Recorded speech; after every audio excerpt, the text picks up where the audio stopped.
ভোরের নরম রোদ জানালার ফাঁক গলে পুরো ঘরটাকে আলোকিত করে তুলেছে। পাখির ডাক আর শীতল বাতাসে গ্রামের সকালটা যেন অন্যরকম শান্ত। কিন্তু সেই শান্তি বেশিক্ষণ টিকল না। ফরহাদ, উঠবি নাকি গায়ে এক বালতি পানি ঢেলে দেবো? চিৎকার শুনে ফরহাদ ধরফর করে উঠে বসল। চোখ মেলে সামনে তাকাতেই অবাক। দরজার সামনে দুই হাত কোমরে দিয়ে দাঁড়িয়ে আছে একটি মেয়ে। মুখ ভর্তি দুষ্টু হাসি, চোখে চির ও চেনা দুষ্টুমি। মেয়েটার নাম নুসরাত, ফারহাদের খালাতো বোন। বয়সে 3 বছরের বড়। ছোটবেলা থেকেই সে ফারহাদের সঙ্গে এমনভাবে ঝগড়া আর খুনসুটি করতো যে পুরো বাড়ির সবাই তাদের নিয়ে হাসত। ফরহাদ চোখ কচলাতে কচলাতে বলল, আপু, সকালে মানুষের ঘুম ভাঙানোর এটাই কি নতুন পদ্ধতি? নুসরাত মুখ বাঁকিয়ে বলল, নতুন না, তোর জন্য স্পেশাল। তুই তো ছোটবেলা থেকেই ঘুম কাতুরে। আমি এখন আর ছোট নেই। ও মা, তাই নাকি? আয়নায় নিজেকে দেখেছিস? এখনও সেই আগের মতোই বাচ্চা। কথাটা শুনে আশেপাশে থাকা সবাই হেসে উঠল। ফরহাদ বিরক্ত হয়ে বালিশটা ছুঁড়ে মারতেই নুসরাত সেটা ধরে নিয়ে আরও জোরে হেসে বলল, ধরতে পারলে আগে। এই বলে সে দৌড়ে পালিয়ে গেল। ফরহাদও তার পেছনে দৌড় দিল। উঠোন জুড়ে শুরু হয়ে গেল তাদের ছোটবেলার সেই চিরচেনা দৌড়ঝাঁপ। নানু বারান্দায় বসে হেসে বললেন, ওদের দুজনকে দেখলে মনে হয় সময়টা আজও থেমে আছে। সকালের নাস্তা শেষ করে সবাই যার যার কাজে ব্যস্ত। ফরহাদ উঠোনে বসে ফোন দেখছিল। হঠাৎ তার ফোনটা উধাও। চারদিকে খুঁজেও পাচ্ছে না। কিছুক্ষণ পর দূর থেকে নুসরাতের হাসির শব্দ। সে আম গাছের নিচে দাঁড়িয়ে ফোনটা হাতে ঘোরাচ্ছে। এই নে, নিজের জিনিসও সামলাতে পারিস না। ফরহাদ এগিয়ে গিয়ে ফোন নিতে চাইলে নুসরাত হাতটা উঁচু করে ধরল। আগে বল, আমি পৃথিবীর সবচেয়ে ভালো আপু? অসম্ভব। তাহলে ফোনও অসম্ভব। দুজনের টানাটানিতেই হঠাৎ ফোনটা নিচে পড়ে গেল। দুজনই একসঙ্গে নিচু হয়ে ফোন তুলতে গিয়ে কপালে কপাল লেগে গেল। কয়েক সেকেন্ড দুজনেই চুপ। তারপর নুসরাত হেসে ফেলল। ফরহাদও আর রাগ ধরে রাখতে পারল না। বিকেলে সবাই মিলে নদীর পাড়ে বেড়াতে গেল। নুসরাত ইচ্ছে করেই ফরহাদের পাশে এসে হাঁটতে লাগলো। শোন, শহরে গিয়ে কি আমাকে একদম ভুলে গেছিস? না তো। মিথ্যে, এতদিনে একটা ফোনও করিসনি। ফরহাদ মাথা নিচু করে বলল। ব্যস্ত ছিলাম। নুসরাত দীর্ঘশ্বাস ফেলে বলল, ব্যস্ততা কখনো আপন মানুষকে ভুলে যাওয়ার অজুহাত হতে পারে না। কথাটা শুনেই ফরহাদ চুপ হয়ে গেল। নুসরাত আবার আগের মতোই হেসে বলল, যাই হোক, এখন যেহেতু এসেছিস, তোর 1 মিনিটও শান্তিতে কাটাতে দেব না। পুরো ছুটি আমার নিয়ন্ত্রণে। ফরহাদ হেসে বলল, তাহলে বুঝি আমার কপাল খারাপ? একদম। দুজনেই হেসে উঠল। দূরে অস্ত যাওয়া সূর্যের আলো নদীর জলে ঝিলমিল করছে। কিন্তু তারা কেউই বুঝতে পারেনি এই দুষ্টুমি আর খুনসুটির আড়ালেই ধীরে ধীরে এমন কিছু ঘটতে চলেছে যা তাদের জীবনকে সম্পূর্ণ বদলে দেবে। গ্রামের বিকেল মানেই এক অন্য রকম সৌন্দর্য। সোনালি রোদ ধীরে ধীরে পশ্চিম আকাশে ঢলে পড়ছে। মাঠের ওপর দিয়ে হালকা বাতাস বয়ে যাচ্ছে। দূরে গরু নিয়ে বাড়ি ফিরছে রাখাল ছেলেরা। কোথাও ভেসে আসছে আজানের ধ্বনি, কোথাও আবার শিশুদের খেলাধুলার হাসি। নদীর পাড় থেকে বাড়ি ফেরার পর সবাই যার যার কাজে ব্যস্ত হয়ে পড়ল। ফরহাদ নিজের ঘরে এসে বিছানায় শুয়ে ফোনে গান শুনছিল। শহরের ব্যস্ত জীবনে এমন শান্ত পরিবেশ সে বহুদিন পায়নি। মনে হচ্ছিল কয়েকটা দিন অন্তত সব চিন্তা ভুলে এখানে কাটিয়ে দেবে। ঠিক তখনই ঠাস, দরজাটা হঠাৎ খুলে গেল। ফরহাদ চমকে উঠে বসে দেখল দরজার সামনে দাঁড়িয়ে আছে নুসরাত। তার হাতে একটা বড় বালিশ, মুখে সেই রহস্যময় হাসি। ফরহাদ সন্দেহের চোখে তাকিয়ে বলল, এই হাসির মানে কি? নুসরাত উত্তর না দিয়ে হঠাৎ বালিশটা ছুঁড়ে মারল। ধপ, বালিশটা সোজা ফরহাদের মুখে এসে লাগলো। এই আপু। নুসরাত হেসে বলল, বদলা নিলাম। সকালে তুইও তো বালিশ ছুঁড়েছিলি। আমি আত্মরক্ষার জন্য ছুঁড়েছিলাম। আমি আক্রমণের জন্য ছুঁড়েছি। কথা শেষ হতেই আবার আরেকটা বালিশ ছুঁড়ে দিল। ফরহাদও এবার ছাড়ার পাত্র নয়। সেও একটা বালিশ তুলে ছুঁড়ে মারল। মুহূর্তেই ঘরের ভেতর শুরু হয়ে গেল বালিশ যুদ্ধ। দুজনের হাসির শব্দে বাড়ির সবাই দৌড়ে এলো।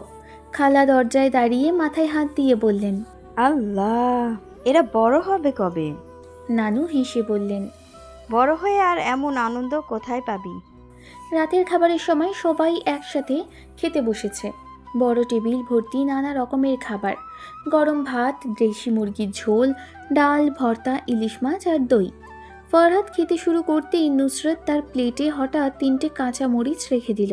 এই নে তোর জন্য স্পেশাল। ফরহাদ অবাক হয়ে বলল, আমি তো ঝাল খাই না। আজ থেকে খাবি? না। খেতেই হবে। ফরহাদ সুযোগ বুঝে সেই 3টে মরিচ নুসরতের প্লেটে ফিরিয়ে দিল। পুরো টেবিলে আবার হাসির রোল পড়ে গেল। নানু বললেন, তোমরা বিয়ে হয়ে গেলেও এমনিই থাকবে মনে হয়। নানুর কথায় সবাই হেসে উঠলেও ফরহাদ আর নুসরত দুজনেই এক মুহূর্তের জন্য থেমে গেল। তারপর আবার স্বাভাবিক হয়ে গেল সব কিছু। রাত প্রায় 10:30। সবাই ঘুমিয়ে পড়েছে। ফরহাদ বারান্দায় দাঁড়িয়ে আকাশের তারাগুলো দেখছিল। হঠাৎ পাশ থেকে ভেসে এলো একটা পরিচিত কণ্ঠ। ঘুম আসছে না? পেছনে তাকিয়ে দেখল নুসরত, হাতে 2টো মাটির কাপ, একটায় ধোয়া ওঠা চা। সে একটা কাপ ফরহাদের হাতে দিয়ে পাশে বসলো। কিছুক্ষণ দুজনেই চুপচাপ, শুধু ঝিঝি পোকার ডাক আর রাতের বাতাস। নুসরত ধীরে বলল, জানিস, তুই যখন শহরে চলে গেলি বাইরে অনেক ফাঁকা লাগতো। ফরহাদ কাপের দিকে তাকিয়ে বলল, আমারও মাঝে মাঝে গ্রামের কথা মনে পড়তো। মাঝে মাঝে? হুম। আর আমার কথা? ফরহাদ একটু হেসে বলল। তোমার কথাও। নুসরাত মুখ ঘুরিয়ে অন্যদিকে তাকালো। মনে হলো সে হাসিটা লুকোনোর চেষ্টা করছে। পরদিন সকাল। আজ গ্রামে বড় মেলা বসবে। এই মেলার জন্য সারা বছর অপেক্ষা করে সবাই। সকাল থেকেই বাড়িতে উৎসবের আমেজ। নানু বললেন, বিকেলে সবাই একসঙ্গে মেলায় যাব। নুসরাত সঙ্গে সঙ্গে বলল, আমি কিন্তু ফরহাদকে নিয়ে নাগরদোলায় উঠবো। ফরহাদ ভয় পাওয়ার ভান করে বলল, আমি উঠবো না। তাহলে জোর করে তুলবো। আমি পালিয়ে যাব। আমি ধরে আনবো। আবার শুরু হলো দুজনের তর্ক। বিকেল 4টের দিকে সবাই নতুন পোশাক পরে মেলার উদ্দেশ্যে রওনা দিল। গ্রামের রাস্তা ধরে হাঁটতে হাঁটতে চারদিকে শুধু মানুষের ভিড়। বাচ্চাদের হাতে রঙিন বেলুন, কেউ বাঁশি বাজাচ্ছে, কেউ খেলনা বিক্রি করছে। মেলার প্রবেশ মুখে পৌঁছতেই নুসরত ফরহাদের হাত ধরে টান দিল। চল আগে নাগরদোলা। আগে একটু ঘুরি। না। আপু।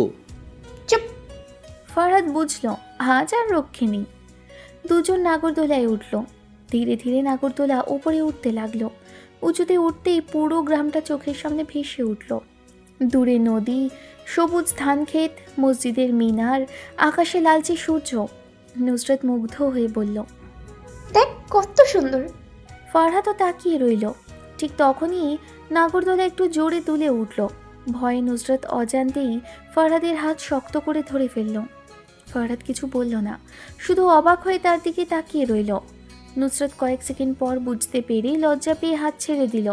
আমি ভয় পেয়েছিলাম। ফরহাদ মুচকি হেসে বলল, এই প্রথম দেখলাম দুষ্টু আপুও ভয় পায়। কারোর কাছে বলবি না। ভাবছি পুরো গ্রামে মাইকিং করব। ফরহাদ। বলে এসে আবার হালকা একটা ঘুষি মারল। নাগরদোলা থেকে নেমে তারা আইসক্রিম কিনল। তারপর খেলনা, চুড়ি, বই আর মাটির তৈরি নানা জিনিস দেখতে দেখতে মেলার ভেতর হাঁটছিল। হঠাৎ ফরহাদের চোখে পড়ল দূরে কয়েকজন অপরিচিত যুবক দাঁড়িয়ে বারবার নুসরতের দিকে তাকাচ্ছে। তাদের একজন আবার মোবাইল বের করে ছবি তোলার চেষ্টা করলো। ফরহাদের মুখের হাসি মিলিয়ে গেল। সে ধীরে ধীরে নুসরতের সামনে এসে দাঁড়ালো। নুসরত অবাক হয়ে জিজ্ঞেস করল, কি হয়েছে? ফরহাদ শান্ত গলায় বলল, চলো অন্যদিকে যাই।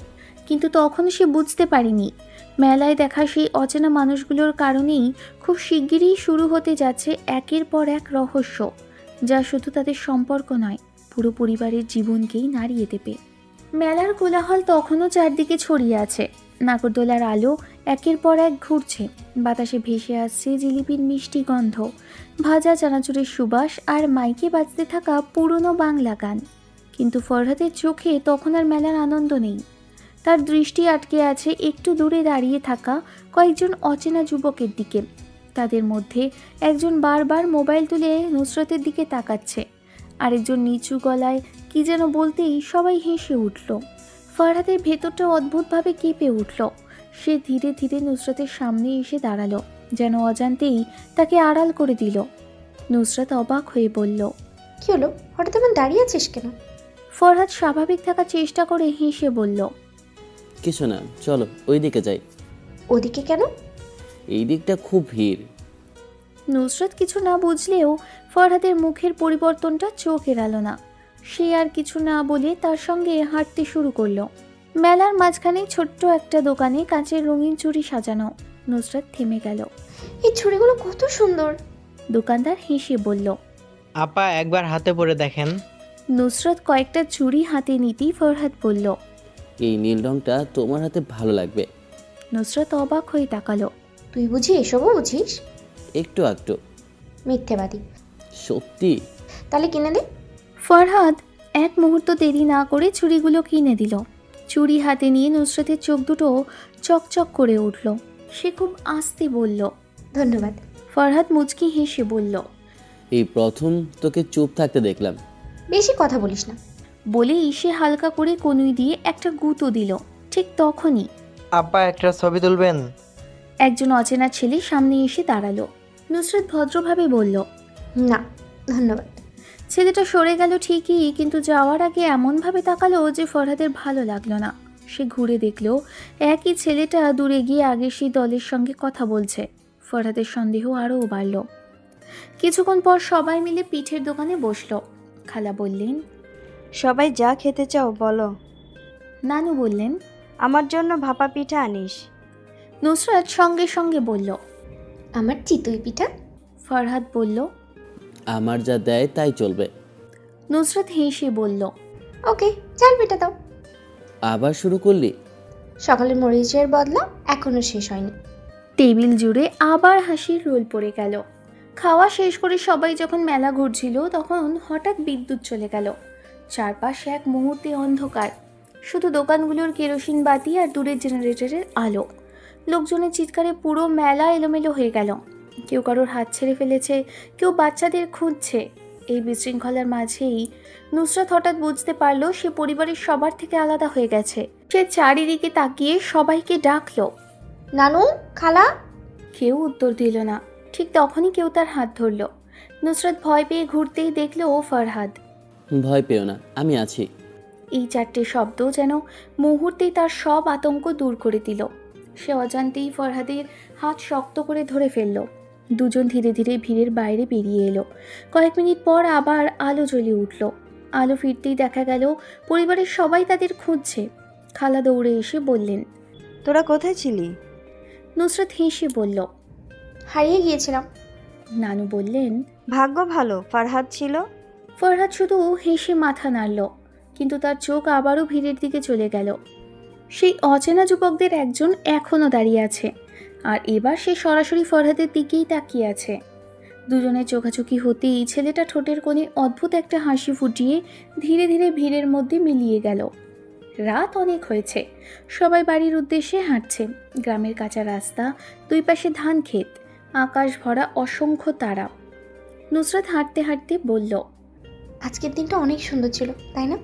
ফরহাদ একটু চুপ থেকে বলল। হ্যাঁ, তবে একটা বিষয় আমার ভালো লাগেনি। কোনটা? কিছু লোক তোমার দিকে অদ্ভুতভাবে তাকাচ্ছিল। নুসরাত হেসে বলল। ওসব নিয়ে ভাবিস না। আমি ভাবছি। কেন? ফরহাদ উত্তর দিল না, শুধু সামনে তাকিয়ে হাঁটতে লাগলো। নুসরাত তার মুখের দিকে তাকিয়ে বুঝল এটা সেই হাসি খুশি ফরহাদ নয়। তার চোখে যেন অদ্ভুত এক দায়িত্ববোধ। বাড়িতে ফিরে সবাই ক্লান্ত হয়ে ঘুমিয়ে পড়ল। রাত তখন প্রায় 1টা। হঠাৎ ঠক ঠক ঠক বাইরের প্রধান গেট থেকে অদ্ভুত শব্দ ভেসে এলো। ফরহাদের ঘুম ভেঙে গেল। সে ধীরে ধীরে উঠে জানালার পর্দা সরালো। বাইরে যাদের ম্লান আলো।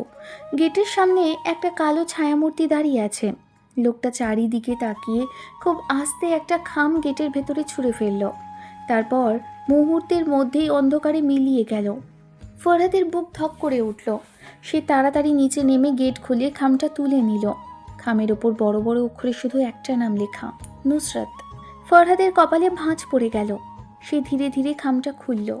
ভেতরে মাত্র একটা কাগজ, কাপা হাতে লেখা কয়েকটি লাইন। যাকে তোমরা সবচেয়ে নিরাপদ ভাবছো সেই সবচেয়ে বড় বিপদের মুখে। সময় থাকতে সাবধান হও। চিঠিতে কোনো নাম নেই, কোনো ঠিকানাও নেই, শুধু লাল কালি দিয়ে আঁকা ছিল একটি অদ্ভুত চিহ্ন। চিহ্নটা দেখি ফরহাদের মুখের রং ফ্যাকাশে হয়ে গেল। কারণ এই একই চিহ্ন সে বহু বছর আগে এক ভয়ঙ্কর ঘটনার সময় দেখেছিল। রাতের নিস্তব্ধতা যেন আরো ভারী হয়ে উঠল। ফরহাদের হাতে ধরা কাগজটা কাঁপছে। লাল কালিতে আঁকা সেই অদ্ভুত চিহ্নটা চোখের সামনে বারবার ভেসে উঠছে। বহু বছর আগের একটা রাত, প্রচণ্ড বৃষ্টি, মানুষের চিৎকার, আর ঠিক এই একই চিহ্ন। ফরহাদ দ্রুত চোখ বন্ধ করল। না, সেই স্মৃতি এখন আর মনে করতে চায় না। কিন্তু অতীত যেন জোর করেই ফিরে আসে। ঠিক তখনই পেছন থেকে একটা কণ্ঠ ভেসে এলো। ফরহাদ, এত রাতে বাইরে কি করিস? চমকে উঠে পেছনে তাকাতেই দেখলো তার বড় মামা দাঁড়িয়ে আছেন। ফরহাদ মুহূর্তের মধ্যেই কাগজটা ভাঁজ করে পকেটে রেখে দিল। কিছু না মামা, মনে হলো গেটের বাইরে কেউ ছিল। মামা চারদিকে একবার তাকিয়ে বললেন, হয়তো ভুল দেখেছিস, চল ঘুমিয়ে পড়। ফরহাদ জোর করে হাসল, জি। কিন্তু তার মনে হচ্ছিল কেউ যেন এখনো দূর থেকে বাড়িটার দিকে নজর রাখছে। সকালে সূর্য উঠতেই বাড়িতে আবার হাসি আনন্দ শুরু হয়ে গেল। নানু উঠোনে বসে শাক করছেন, খালা রান্নাঘরে ব্যস্ত, আর নুসরত আগের মতোই সবার সঙ্গে দুষ্টুমি করছে, যেন গত রাতের কোনো ঘটনাই ঘটেনি। ফরহাদ চুপচাপ বারান্দায় বসেছিল, বারবার পকেট থেকে চিঠিটা বের করে দেখছে। ঠিক তখনই নুসরত এসে তার সামনে দাঁড়ালো। কি ব্যাপার, আজ এত চুপচাপ কেন? কিছু না। মিথ্যে বলছিস। কেন মনে হলো? কারণ তুই যখন কিছু লুকাস তখন বারবার একই দিকে তাকিয়ে থাকিস। ফরহাদ অবাক হয়ে তাকালো। তুই এত কিছু খেয়াল করিস? নুসরত মুচকি হেসে বলল। ছোটবেলা থেকে তোকে দেখছি। কথাটা শুনে ফরহাদের মুখে হালকা হাসি ফুটল, কিন্তু সেই হাসি বেশিক্ষণ টিকল না। সকাল গড়িয়ে দুপুর, হঠাৎ গ্রামেরই এক ছোট ছেলে দৌড়ে এসে হাঁপাতে হাঁপাতে বলল, ফরহাদ ভাই, আপনাকে কেউ ডাকছে। কে? বাঁশধারের পাশে দাঁড়িয়ে আছে। ফরহাদের সন্দেহ হলো। সে কাউকে কিছু না বলে একাই রওনা দিল।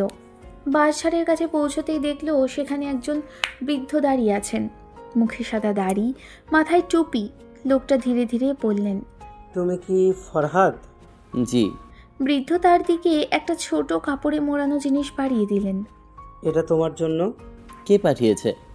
বৃদ্ধ মাথা নাড়লেন। যে পাঠিয়েছে তার নাম বলার অনুমতি আমার নেই। এটুকু বলেই তিনি দ্রুত চলে গেলেন। ফরহাদ কাপড়টা খুলতেই ভেতর থেকে বেরিয়ে এলো একটি পুরনো রূপোর লকেট। লকেটের এক পাশে সেই একই লাল চিহ্ন খোদাই করা, আর অন্য পাশে মাত্র একটি শব্দ, ফিরে এসো। ফরহাদের বুকের ভেতরটা কেঁপে উঠল। ঠিক তখনই তার পেছন থেকে নুসরতের কণ্ঠ শোনা গেল। তুই এখানে কি করছিস? ফরহাদ তাড়াতাড়ি লকেটটা মুঠোর ভেতর লুকিয়ে ফেলল। এমনি একটু হাঁটতে এসেছিলাম। নুসরত সন্দেহের চোখে তাকালো। আমার কাছেও এখন লুকানো শুরু করলি? ফরহাদ কিছু বলল না, তার নীরবতাই যেন সব প্রশ্নের উত্তর হয়ে দাঁড়ালো। সন্ধ্যার পর বাড়ির সবাই উঠোনে গল্প করছে। হঠাৎ পাশের বাড়ির এক চাচা দৌড়ে এসে বললেন, শুনছেন, আজ দুপুরে মেলার পাশের জঙ্গল থেকে এক অচেনা লোককে ধরে নিয়ে গেছে পুলিশ। সবাই অবাক হয়ে গেল। মামা জিজ্ঞেস করলেন, কেন? চাচা নিচু গলায় বললেন, লোকটার ব্যাগ থেকে নাকি কয়েকজন গ্রামের মেয়ের ছবি পাওয়া গেছে। এই কথা শুনেই ফরহাদের বুক ধপ করে উঠল। তার চোখ অজান্তেই নুসরতের দিকে চলে গেল। নুসরত কিছুই জানে না, সে নিশ্চিন্তে সবার সঙ্গে গল্প করছে। ফরহাদ মনে মনে প্রতিজ্ঞা করল, যাই ঘটুক না কেন নুসরতের কোনো ক্ষতি সে হতে দেবে না। কিন্তু সে জানতো না বিপদ ইতিমধ্যেই তাদের বাড়ির ভেতরে ঢুকে পড়েছে, কারণ দোতলার বারান্দার অন্ধকার কোণ থেকে কেউ একজন দাঁড়িয়ে তাদের সব কথা শুনছিল, আর তার হাতে ধরা ছিল ঠিক সেই লাল চিহ্ন আঁকা আরেকটি খাম। রাত নেমেছে অনেকক্ষণ, গ্রামের আকাশে অসংখ্য তারা জ্বলছে, কিন্তু ফরহাদের মনে যেন কোনো আলো নেই। উঠোনে সবাই গল্পে মেতে আছে, কেউ চা খাচ্ছে, কেউ হাসছে, কেউ আবার আগামীকালের কাজের পরিকল্পনা করছে।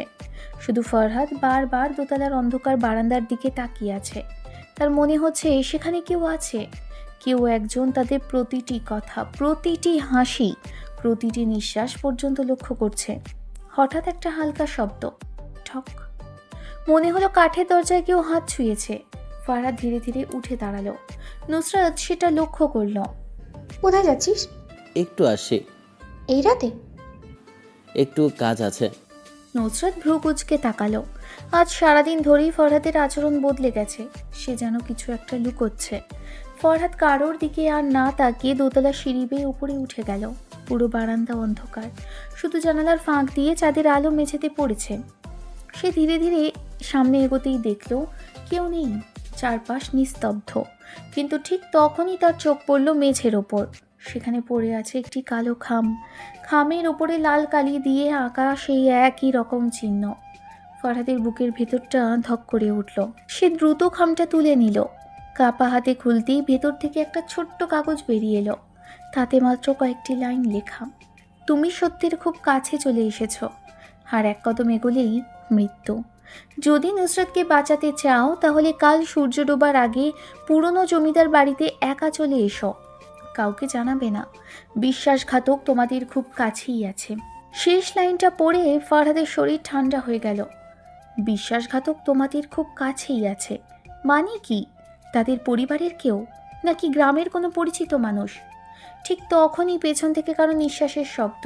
ফরহাদ ঘুরে তাড়াতেই কেউ নেই, কিন্তু বারান্দার শেষ মাথায় একটা সাদা কাপড় বাতাসে দুলছে। মুহূর্তের জন্য মনে হলো একজন মানুষ দাঁড়িয়ে আছে। সে দৌড়ে সেখানে গেল। কিছুই নেই, শুধু মেঝেতে পড়ে আছে একটা ভাঙা কাচের টুকরো। সেই কাঁচে নিজের মুখ দেখেই ফরহাদ চমকে উঠল। তার মুখের পেছনে যেন আরেকটা ছায়া দাঁড়িয়েছিল। সে দ্রুত ঘুরে দাঁড়ালো, কেউ নেই। সেই রাতেই ফরহাদের আর ঘুম এলো না। বারবার লকেটটা হাতে নিয়ে দেখছে। রূপোর পুরনো লকেট, লাল চিহ্ন, আর সেই একটি শব্দ, ফিরে এসো। হঠাৎ তার মনে পড়ে গেল বহু বছর আগে সেই রাতের একটা দৃশ্য। সে তখন খুব ছোট, বৃষ্টি হচ্ছিল। একজন মহিলা তাকে শক্ত করে জড়িয়ে ধরে বলেছিলেন, যাই হোক এই লকেটটা কখনো হারাবি না। তারপর একটা প্রচণ্ড বিস্ফোরণের শব্দ, মানুষের চিৎকার, আগুন, আর তারপর সব অন্ধকার। ফরহাদ কপাল চেপে ধরল, মাথা যেন ফেটে যাচ্ছে। ঠিক তখনই দরজায় টোকা পড়ল, ঠক ঠক ঠক। ফরহাদ, নুসরাতের কণ্ঠ। সে দরজা খুলতেই দেখল নুসরাত হাতে এক গ্লাস দুধ নিয়ে দাঁড়িয়ে। ঘুমাসনি এখনো? না। তোর চোখ মুখ দেখেই বোঝা যাচ্ছে কিছু একটা হয়েছে। ফরহাদ জোর করে হাসল। কিছু না। নুসরাত এবার একটু রেগে গেল। সবসময় একই কথা বলিস, আমি কি এতটাই পর? ফরহাদ চুপ করে রইল। কিছুক্ষণ নীরবতার পর নুসরাত ধীরে বলল, ছোটবেলায় মনে আছে তুই পড়ে গেলে আমি কাঁদতাম, আমি অসুস্থ হলে তুই সারা রাত জেগে থাকতিস, তাহলে আজ কেন আমাকে কিছুই বলছিস না? ফরহাদের বুকটা মোচড় দিয়ে উঠল। সে সত্যিটা বলতে চাইল, কিন্তু পারল না। যত কম মানুষ জানবে ততই নিরাপদ থাকবে নুসরাত। বিশ্বাস কর, সময় হলে সব বলবো। নুসরাত দীর্ঘশ্বাস ফেলল। আমি শুধু চাই তুই ভালো থাক। এটুকু বলেই সে চলে গেল। ফরহাদ দরজা বন্ধ করে অনেকক্ষণ নিশ্চুপ দাঁড়িয়ে রইল। পরদিন সকাল, বাড়িতে আবার কোলাহল, কিন্তু ফরহাদের মাথায় একটাই চিন্তা, আজ সূর্য ডোবার আগে থেকে পুরনো জমিদার বাড়িতে যেতে হবে। সে কাউকে কিছু না বলে বেরিয়ে পড়ল, কিন্তু সে জানতো না তার বের হওয়ার কয়েক মিনিট পরই নুসরতও চুপি চুপি তার পিছু নিল। কারণ সে বুঝে গেছে ফরহাদ বড় কোনো বিপদের মধ্যে আছে। গ্রামের শেষ প্রান্তে দাঁড়িয়ে আছে সেই পরিত্যক্ত জমিদার বাড়ি। ভাঙা দেওয়াল, জং ধরা লোহার ফটক, চারদিকে বুনো লতা পাতা। পাখির ডাকও যেন এখানে এসে থেমে গেছে। ফরহাদ ধীরে ধীরে ভেতরে ঢুকল। চারপাশে অদ্ভুত নীরবতা। হঠাৎ উপরতলা থেকে একটা আওয়াজ ভেসে এলো, ফরহাদ, ওপরে এসো। ফরহাদ এক মুহূর্ত দ্বিধা করল, তারপর সিঁড়ি বেয়ে ওপরে উঠতে লাগলো। প্রতিটি ধাপে ধুলো উঠছে, পুরনো কাঠ কুকিয়ে উঠছে। হঠাৎ শেষ ধাপে পা রাখতেই থাম, সিঁড়ির একটা অংশ ভেঙে পড়ল। কষ্টে নিজেকে সামলে নিল সে। উপরে উঠে দেখলো ও বারান্দা ফাঁকা, কেউ নেই। ঠিক তখনই পেছন থেকে ঠান্ডা একটা কণ্ঠ ভেসে এলো, অনেকদিন পর ফিরলে ফরহাদ। সে ধীরে ধীরে ঘুরে দাঁড়ালো। তার সামনে দাঁড়িয়ে থাকা মানুষটি মুখের কাপড় সরিয়ে ফেলল। মুখটা দেখি ফরহাদের চোখ বিস্ময়ে বড় হয়ে গেল। তার মুখ থেকে শুধু একটি শব্দই বেরিয়ে এলো, আপনি? ঠিক সেই মুহূর্তে নিচতলা থেকে নুসরাতের আতঙ্কিত চিৎকার ভেসে এলো, ফরহাদ, বাঁচাও! ফরহাদ দৌড়ে নিচে নামতে গেল, কিন্তু তার আগেই পুরো জমিদার বাড়িটা প্রচণ্ড শব্দে কেঁপে উঠল। নুসরাতের চিৎকার যেন পুরো জমিদার বাড়ির নীরবতা ছিঁড়ে দিল। ফরহাদ, বাঁচাও! এক মুহূর্ত দেরি করল না ফরহাদ। সে দৌড়ে সিঁড়ির দিকে ছুটতেই পেছন থেকে সেই রহস্যময় লোকটি শান্ত গলায় বলল, নিচে গেলে হয়তো ওকে আর জীবিত পাবে না। ফরহাদের পা থেমে গেল। সে দাঁত চেপে বলল, তুমি কে? লোকটা ধীরে ধীরে এগিয়ে এলো। তার চোখে কোনো ভয় নেই, বরং অদ্ভুত এক স্থিরতা। আমি কে সেটা এখন গুরুত্বপূর্ণ নয়, গুরুত্বপূর্ণ হলো তুই সত্য জানতে প্রস্তুত কিনা। আমার সত্যের দরকার নেই, আগে নুসরাতকে ছাড়। লোকটা হালকা হাসলো। তুই এখনো আগের মতোই, নিজের কথা কখনো ভাবিস না। ফারহাদ আর এক মুহূর্তও অপেক্ষা করল না, সজোরে লোকটার দিকে ঝাঁপিয়ে পড়ল। কিন্তু আশ্চর্যের বিষয়, লোকটা যেন আগেই সব বুঝে রেখেছিল। একটু পাশ কাটাতেই ফরহাদ ভারসাম্য হারিয়ে মেঝেতে পড়ে গেল। উঠে দাঁড়িয়ে চারদিকে তাকাতেই সে দেখল লোকটা উধাও, যেন কখনো সেখানে ছিলই না। ঠিক তখনই আবার নিচ থেকে আওয়াজ এলো। ফরহাদ ভাই। এবারের কণ্ঠটা নুসরাতের নয়, গ্রামের সেই ছোট ছেলেটা। ফরহাদ দ্রুত নিচে নেমে দেখলেও ছেলেটা ভয়ে কাঁপছে। কি হয়েছে? আপনার সঙ্গে যে আপু এসেছিল তাকে কয়েকজন কালো কাপড় পরা লোক জঙ্গলের দিকে নিয়ে গেছে। ফরহাদের মাথায় যেন বাজ পড়ল। কোন দিকে গেছে? ছেলেটা কাপা হাতে বাঁশঝাড়ের পাশে সরু পথটা দেখিয়ে দিল। আর এক সেকেন্ডও নষ্ট করলো না ফরহাদ। সে প্রাণপণে সেই পথ ধরে দৌড়তে শুরু করলো। জঙ্গলের ভেতর ঢুকতেই চারপাশ অস্বাভাবিক নিস্তব্ধ। হঠাৎ বাতাসে ভেসে এলো নুসরতের ক্ষীণ কণ্ঠ। ফরহাদ! সেই শব্দ অনুসরণ করে এগোতেই দেখতে পেল একটা পুরনো বটগাছের নিচে লাল চিহ্ন আঁকা আরেকটি খাম পড়ে আছে। ফরহাদ খামটা হাতে তুলে নিতেই তার পেছনের ঝোপে কিছু একটা নড়ে উঠল। ঝোপের ভেতরটা আবারও নড়ে উঠল। ফরহাদ এক ঝটকায় পিছিয়ে গেল। চারপাশে গাঢ় নীরবতা, শুধু শুকনো পাতার উপর দিয়ে কারো হাঁটার খসখস শব্দ। তার বুকের ধুকপুকানি যেন পুরো জঙ্গল শুনতে পাচ্ছে। সে নিচু হয়ে মাটিতে পড়ে থাকা একটা শক্ত ডাল তুলে নিল। তারপর সতর্ক পায়ে ঝোপটার দিকে এগিয়ে গেল। 1, 2, 3। হঠাৎ ঝোপ ফাঁক করে একটা কালো অবয়ব লাফিয়ে বেরিয়ে এলো। ফরহাদ আত্মরক্ষার জন্য ডালটা ঘুরিয়ে মারতে এই লোকটা দ্রুত সরে গেল। মুখ ঢাকা, পুরো শরীরে কালো পোশাক, শুধু চোখ দুটো দেখা যাচ্ছে। লোকটা কোনো কথা বলল না, বরং ফরহাদের হাতে থাকা খামের দিকে তাকিয়ে ধীরে ধীরে পিছিয়ে যেতে লাগলো। ফরহাদ চিৎকার করে বলল, থামো। কিন্তু লোকটা মুহূর্তের মধ্যেই গাছের আড়ালে মিলিয়ে গেল। ফরহাদ তাকে ধাওয়া করতে গিয়েও থেমে গেল, কারণ এখন তার কাছে সবচেয়ে গুরুত্বপূর্ণ নুসরাত। সে দ্রুত খামটা খুলল। ভেতরে একটি ভাঁজ করা পুরনো মানচিত্র। মানচিত্রে লাল কালি দিয়ে একটা পথ আঁকা, শেষে বড় করে লেখা, যদি তাকে জীবিত দেখতে চাও এই পথেই এসো। আর নিচে একটি বাক্য, পেছনে তাকাবে না। ফরহাদ একবার চারিদিকে তাকালো, তারপর মানচিত্র অনুযায়ী এগোতে শুরু করলো। জঙ্গলের ভেতর যতই ঢুকছে ততই আলো কমে আসছে। সূর্যের আলো ঘন গাছের পাতায় আটকে গেছে। হঠাৎ তার কানে ভেসে এলো কারো কান্নার শব্দ, একজন নারীর কান্না। শব্দটা খুব পরিচিত। ফরহাদ! সে থেমে গেল। এটা কি নুসরাত, নাকি কেউ ফাঁদ পাচ্ছে? সে নিজেকে শক্ত করল। মানচিত্রের কথা মনে পড়ল, পেছনে তাকাবে না। শব্দ উপেক্ষা করে সামনে এগিয়ে গেল, কিন্তু কয়েক কদম যেতেই আবার সেই কণ্ঠ। ফরহাদের চোখ ভিজে উঠল। সে দাঁত চেপে হাঁটতে থাকলো। হঠাৎ তার সামনে বিশাল একটা পাথরের দেওয়াল, দেওয়ালে সেই লাল চিহ্ন, ঠিক মাঝখানের উপর লকেটের মতো একটি গোল খাঁজ। ফরহাদ বিস্ময়ে নিজের গলায় ঝুলে থাকা লকেটটার দিকে তাকালো। ধীরে ধীরে সেটা খুলে খাঁজের মধ্যে বসিয়ে দিল।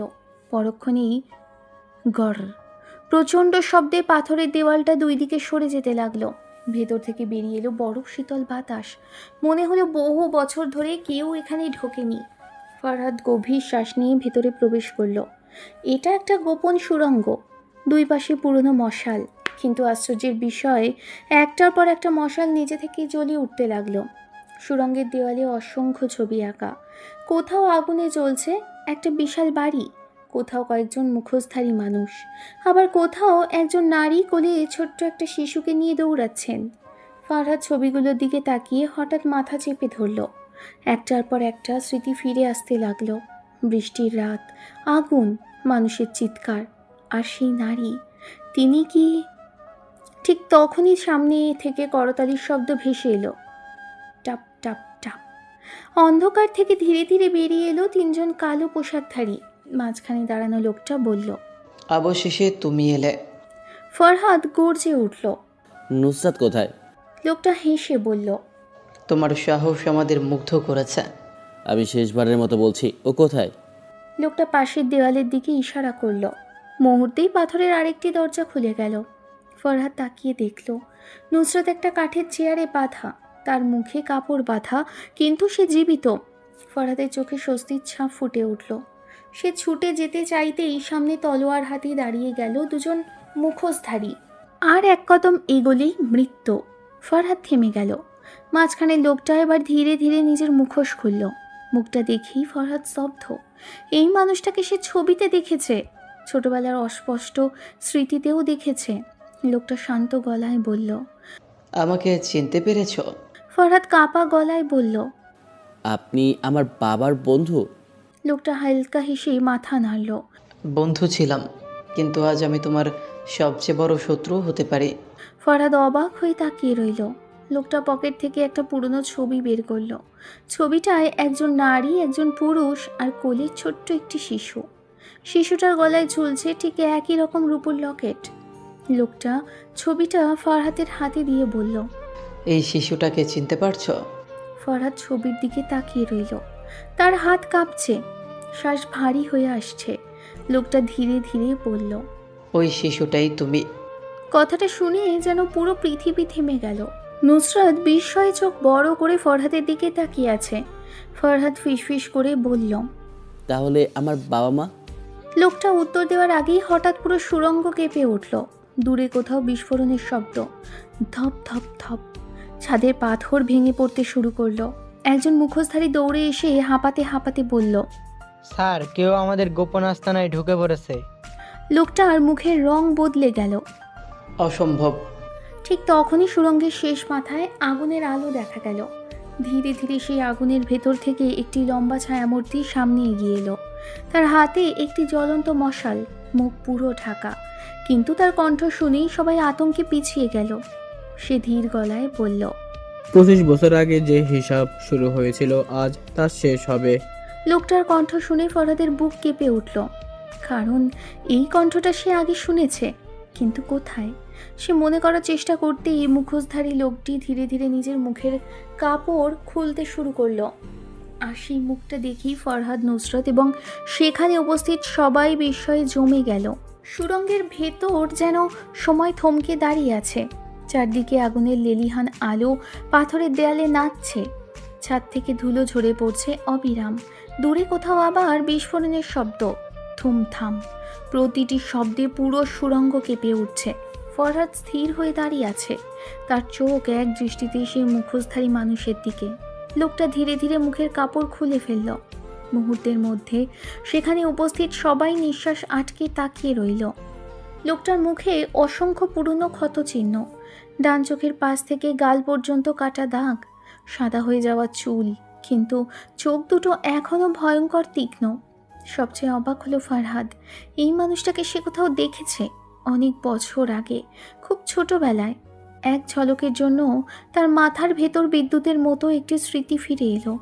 প্রচণ্ড বৃষ্টি, জ্বলতে থাকা বিশাল একটি বাড়ি, চারদিকে মানুষের চিৎকার, একজন মানুষ তাকে কোলে নিয়ে দৌড়চ্ছে। আর সেই মানুষটার মুখ, হ্যাঁ, এই মুখটাই। ফরহাদের মাথা প্রচণ্ড ব্যথা করতে শুরু করলো। সে দুহাতে মাথা চেপে বসে পড়ল। নুসরাত আতঙ্কে চিৎকার করে উঠল। মুখ বাঁধা থাকলেও তার চোখের ভাষায় শুধু একটাই কথা, ফরহাদ! মুখোশ খুলে ফেলা লোকটি ধীরে ধীরে সামনে এগিয়ে এলো। তার কণ্ঠে অদ্ভুত এক শান্তি। অবশেষে তোমার স্মৃতি দরজা খুলতে শুরু করেছে। ফরহাদ কষ্ট করে মাথা তুলল। আপনি কে? লোকটি গভীর শ্বাস ফেলল। আমার নাম আজ আর গুরুত্বপূর্ণ নয়। 25 বছর আগে মানুষ আমাকে অন্য নামে চিনত, এখন সবাই আমাকে মৃত মনে করে। এদিকে আগের সেই লোক, যে নিজেকে ফরহাদের বাবার বন্ধু বলেছিল, হঠাৎ গর্জে উঠল। তুমি এখানে কেন এসেছো? নতুন আগন্তুক ঠান্ডা হাসল। যে আগুন তুমি 25 বছর আগে জ্বালিয়েছিলে, আজ সেই আগুন তোমাকে গ্রাস করবে। লোকটার চোখে প্রথমবারের মতো ভয় ছাপ দেখা গেল। সে দ্রুত নিজের লোকেদের দিকে তাকিয়ে চিৎকার করল, ওকে মেরে ফেলো। কিন্তু কেউ এগোলো না, কারণ আগুনের আলোয় দেখা গেল সুড়ঙ্গের প্রবেশপথে আরও কয়েকজন কালো পোশাকধারী দাঁড়িয়ে আছে। তাদের হাতে আধুনিক অস্ত্র। তারা কাউকে আক্রমণ করছে না, শুধু অপেক্ষা করছে। ফরহাদ বিস্ময়ে সব কিছু দেখছে। তার মনে একটার পর একটা প্রশ্ন। কে এই মানুষ? কেন সবাই তাকে ভয় পাচ্ছে? আর কেন মনে হচ্ছে তার জীবনটা আসলে এতদিন একটা বড় মিথ্যার উপর দাঁড়িয়েছিল? হঠাৎ সেই রহস্যময় মানুষটি ফরহাদের দিকে একটি ছোট্ট ধাতব বাক্স ছুড়ে দিল। এটা খোল। ফরহাদ বাক্সটা হাতে নিল। ধীরে ধীরে খুলতেই দেখতে পেল একটি পুরনো হাতঘড়ি, একটি রক্তমাখা কাপড়ের টুকরো এবং একটি ছোট্ট ডায়েরি। ডায়েরির প্রথম পাতায় বড় অক্ষরে লেখা, যদি ফরহাদ এটা পড়ে তবে বুঝবে আমি আর বেঁচে নেই। লেখার নিচে একটি নাম। সেই নাম পড়েই ফরহাদের বুক কেঁপে উঠল। এটা তার বাবার হাতের লেখা। ফরহাদের হাত কাঁপছে, চোখ ঝাপসা হয়ে আসছে। সে ধীরে ধীরে ডায়েরির দ্বিতীয় পাতা খুলল। ঠিক তখনই আবার একটি বিকট বিস্ফোরণ। ধুম! পুরো সুড়ঙ্গ কেঁপে উঠল। বড় বড় পাথর ভেঙে পড়তে শুরু করলো। একজন মুখোশধারী চিৎকার করে উঠল, সবাই বেরিয়ে যান, সুড়ঙ্গ ধসে পড়েছে। চারদিকে দৌড়াদৌড়ি শুরু হয়ে গেল, কিন্তু ফরহাদ এক ইঞ্চিও নড়ল না। তার দৃষ্টি শুধু সেই ডায়েরির ওপর, কারণ সে জানে এই ডায়েরির পাতাতেই লুকিয়ে আছে তার হারিয়ে যাওয়া অতীতের প্রথম সত্য, আর সেই সত্যই বদলে দেবে তার পুরো জীবন। ধুম! আরেকটি ভয়ঙ্কর বিস্ফোরণে পুরো সুড়ঙ্গটা যেন মৃত্যুর আর্তনাদ করে উঠল। উপরে থাকা বিশাল পাথরগুলো একের পর এক ভেঙে পড়ছে। ধুলোয় ঢেকে যাচ্ছে চারপাশ। মানুষের চিৎকার, গুলির শব্দ, আগুনের তাপ, সব মিলিয়ে এই জায়গাটা মুহূর্তেই নরকে পরিণত হলো। কেউ চিৎকার করছে, কেউ নিজের প্রাণ বাঁচাতে দৌড়চ্ছে, কেউ আবার ধ্বংসস্তূপের নিচে চাপা পড়ে সাহায্যের জন্য আর্তনাদ করছে। কিন্তু এই বিশৃঙ্খলার মাঝেও ফরহাদ একদম স্থির। তার দুই হাতে শক্ত করে ধরা সেই পুরনো ডায়েরি। বাবার লেখা প্রথম লাইনটাই যেন তাকে সম্মোহিত করে ফেলেছে। চারপাশে কি হচ্ছে সে যেন কিছুই শুনতে পাচ্ছে না। তার মাথার ভেতর শুধু একটাই প্রশ্ন ঘুরছে, আমার বাবা আসলে কে ছিলেন? ঠিক তখনই ফরহাদ, চিৎকার করে উঠল সেই রহস্যময় বৃদ্ধ। তিনি দৌড়ে এসে ফরহাদের কাঁধ ধরে জোরে ঝাঁকিয়ে বললেন, এখন নয়, সত্য জানবে কিন্তু বেঁচে থাকলে। হঠাৎ বিশাল একটা পাথর ফরহাদের মাথার উপর ভেঙে পড়তে যাচ্ছিল। বৃদ্ধ এক ঝটকায় তাকে সরিয়ে দিলেন। ধাম! পাথরটা পড়তেই পুরো মাটি কেঁপে উঠল। অল্পের জন্য প্রাণে বেঁচে গেল ফরহাদ। সে কিছু বলার আগেই বৃদ্ধ গম্ভীর কণ্ঠে বললেন, ডায়েরিটা বুকের কাছে রেখো, এটা হারানো যাবে না। ফরহাদ নিঃশব্দেই মাথা নাড়ল। ঠিক তখনই তার চোখ পড়ল নুসরতের দিকে। নুসরত এখনও বাধা, সুড়ঙ্গের এক কোণে ভেঙে পড়া লোহার বিমের নিচে আটকে আছে। তার চারপাশে আগুন ছড়িয়ে পড়েছে। আর কয়েক সেকেন্ড দেরি হলেই সব শেষ। ফরহাদের বুকটা হঠাৎ মোচড় দিয়ে উঠল। সে এক মুহূর্তও দেরি করল না। নুসরাত! চিৎকার করেই আগুনের ভেতর দৌড় দিল। পিছন থেকে বৃদ্ধ চিৎকার করলেন, ফিরে এসো, ওদিকে যেও না। কিন্তু ফরহাদ কারো কথা শুনল না। আগুনের উত্তাপ তার হাত পুড়িয়ে দিচ্ছে, ধুলোয় শ্বাস নিতে কষ্ট হচ্ছে, তবুও সে ছুটছে। শুধু একটাই লক্ষ্য, নুসরতকে বাঁচাতে হবে। অবশেষে সে পৌঁছে গেল। নুসরতের মুখে কাপড় বাঁধা, চোখ দুটো ভয়ে ভরে গেছে। ফরহাদ দ্রুত ঘড়ি খুলতে লাগলো। তার হাত কেটে রক্ত বের হচ্ছে, তবুও থামল না। নুসরত মুক্ত হতেই হঠাৎ মাথার উপর থেকে বিশাল একটা পাথর ভেঙে পড়ল। এক মুহূর্ত দেরি না করে ফরহাদ নুসরতকে নিজের বুকে জড়িয়ে মাটিতে গড়িয়ে পড়ল। থাম! পাথরটা তাদের ঠিক পাশেই আছড়ে পড়ল। ধুলোয় কিছুই দেখা যাচ্ছে না। নুসরত কাঁপছে। সে জীবনে প্রথমবার এত কাছ থেকে মৃত্যুকে দেখল, আর সেই মৃত্যুর সামনে ঢাল হয়ে দাঁড়িয়েছে একজন মানুষ, ফরহাদ। ফরহাদ তার মুখের বাঁধন খুলে দিল।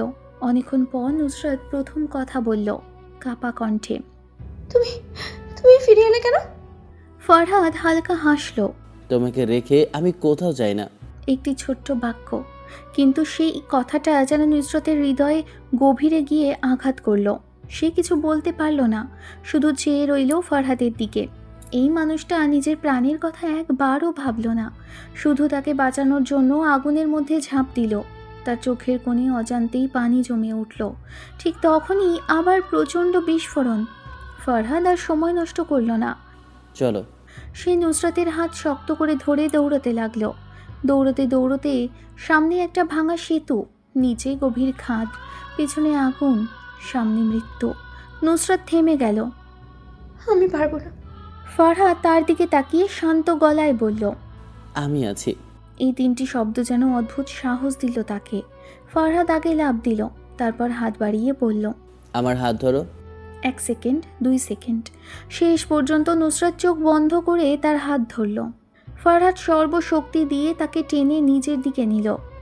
দুজনেই নিরাপদে ওপারে উঠে এলো। সুড়ঙ্গের শেষ প্রান্তে পৌঁছতেই বিশাল বিস্ফোরণে পুরো পথটা ধসে পড়ল। আর এক মুহূর্ত দেরি হলে তারা কেউই বাঁচত না। বাইরে তখন ভোরের আলো ফুটতে শুরু করেছে। শীতল বাতাস মুখে লাগতেই দুজনেই হাঁপাতে হাঁপাতে মাটিতে বসে পড়ল। অনেকক্ষণ কেউ কোনো কথা বলল না। নুসরাত শুধু চুপচাপ ফরহাদের দিকে তাকিয়ে রইল। তার চোখে আর সেই রাগ নেই, নেই অহংকার, বরং এক অদ্ভুত প্রশান্তি। সে ধীরে ধীরে বলল, আজ তুমি না থাকলে আমি বাঁচতাম না। ফরহাদ হালকা হেসে উত্তর দিল, এটাই তো স্বাভাবিক। সবাই এমন করে না। ফরহাদ কিছু বলল না। নুসরাত মনে মনে ভাবল, এই মানুষটাকে আমি এতদিন ভুল বুঝেছি। ওর কঠিন মুখের আড়ালে এত বড় একটা হৃদয় লুকিয়ে আছে। তার বুকের ভেতর অচেনা এক অনুভূতি জন্ম নিতে শুরু করলো। সে নিজেও বুঝতে পারছে না কেন ফরহাদের দিকে তাকালে তার হৃদস্পন্দন একটু বেড়ে যায়, কেন ওর আঘাত পাওয়া হাতটা দেখে নিজের বুকটা হঠাৎ কেঁপে ওঠে, কেন মনে হচ্ছে এই মানুষটার পাশে থাকলে পৃথিবীর কোনো ভয় নেই। অন্যদিকে দূরে দাঁড়িয়ে সেই রহস্যময় বৃদ্ধ সব কিছু নীরবে দেখছিলেন। তার ঠোঁটে হালকা হাসি ফুটে উঠল। তিনি আস্তে করে বললেন, রক্তের পরিচয় লুকিয়ে রাখা যায়, কিন্তু রক্তের সাহস লুকিয়ে রাখা যায় না। ফরহাদ তখনও জানে না, আজ শুধু নুসরতকে নয়, সে নিজের ভাগ্যকেও মৃত্যুর হাত থেকে ফিরিয়ে এনেছে। আর খুব শিগগিরই সেই ডায়েরির প্রতিটি পাতা তাকে নিয়ে যাবে এমন এক অন্ধকার জগতের দিকে, যেখানে তার বাবার প্রকৃত পরিচয়, বিশ্বাসঘাতকতার ইতিহাস এবং আন্ডারওয়ার্ল্ডের সিংহাসনের আসল উত্তরাধিকারীর নাম লেখা আছে। আর সেই নাম ফরহাদ নিজেই। ভোরের প্রথম আলো ধীরে ধীরে পাহাড়ের চূড়া ছুঁয়ে পৃথিবীকে আলোকিত করছে, কিন্তু ফরহাদের জীবনে যেন উল্টো অন্ধকার আরও ঘনীভূত হচ্ছে। সুড়ঙ্গ ধসে পড়ার পর সবাই নিরাপদ দূরত্বে এসে দাঁড়িয়েছে। চারদিকে আহত মানুষের আর্তনাদ, কারো হাতে ব্যান্ডেজ বাঁধা হচ্ছে, কেউ নিখোঁজ হয়ে সঙ্গীকে খুঁজছে। কিন্তু ফরহাদ এসবের কিছুই দেখছে না। তার বুকের ভেতর শক্ত করে চেপে ধরা সেই পুরনো ডায়েরি, যে ডায়েরির জন্য এত রক্ত ঝরেছে, যার জন্য এত মানুষ মরেছে, তার পাশে নীরবে বসে আছে নুসরাত। কয়েকবার কিছু বলতে গিয়েও থেমে গেছে। আজ প্রথমবার সে বুঝতে পারছে ফরহাদকে দেখে তার মন অদ্ভুতভাবে শান্ত হয়ে যায়। সে নিজেও জানে না কেন। ঠিক তখনই সেই রহস্যময় বৃদ্ধ ধীরে ধীরে তাদের সামনে এসে দাঁড়ালেন। তার সঙ্গে কালো পোশাক পরা কয়েকজন সশস্ত্র মানুষ। বৃদ্ধ শান্ত কণ্ঠে বললেন, এখানে আর এক মুহূর্ত থাকা যাবে না। যারা তোমাদের খুঁজছে তারা খুবই শীঘ্রই ফিরে আসবে। ফরহাদ মাথা তুলে তাকালো। আপনি কে? কেন আমাকে বাঁচালেন? বৃদ্ধ মৃদু হেসে বললেন, সব উত্তর একসঙ্গে দিলে উত্তরগুলোর মূল্য থাকে না। আগে ডায়েরিটা পড়ো। একটি কালো গাড়ি এসে থামলো। সবাই সেখানে উঠে বসলো। দীর্ঘ পথ পেরিয়ে তারা পৌঁছলো গ্রামের ভেতরে লুকিয়ে থাকা এক বিশাল প্রাসাদ সদৃশ নিরাপদ আস্তানায়। বাইরে থেকে দেখে মনে হবে পরিত্যক্ত ধ্বংসাবশেষ, কিন্তু ভেতরে ঢুকতেই ফরহাদ অবাক হয়ে গেল। আধুনিক নিরাপত্তা ব্যবস্থা, সিসিটিভি, গোপন অস্ত্রাগার, কম্পিউটার নিয়ন্ত্রণ কক্ষ, সব কিছু যেন কোনো আন্তর্জাতিক গোপন সংগঠনের সদর দপ্তর। নুসরত বিস্ময়ে বলল, এটা এটা কার জায়গা? বৃদ্ধ ধীরে ধীরে উত্তর দিলেন, একসময় এটা ছিল তোমার বাবার। ফরহাদ যেন বজ্রাহত হলো। কি বললেন? হ্যাঁ, তোমার বাবা সাধারণ মানুষ ছিলেন না। কথাটা শেষ করেই তিনি একটি পুরনো কাঠের টেবিলের দিকে ইশারা করলেন। ডায়েরিটা খোলো। ফরহাদ গভীর শ্বাস নিল। ধীরে ধীরে প্রথম পাতার পর দ্বিতীয় পাতা খুলল। সেখানে বড় অক্ষরে লেখা, ফরহাদ, যদি তুমি এই লেখা পড়ো তবে বুঝবো আমি তোমার পাশে নেই। তুমি হয়তো আমাকে ঘৃণা করবে, হয়তো ভালোবাসবে, কিন্তু সত্যিটা জানার অধিকার তোমার আছে। ফরহাদের হাত কাঁপতে লাগলো।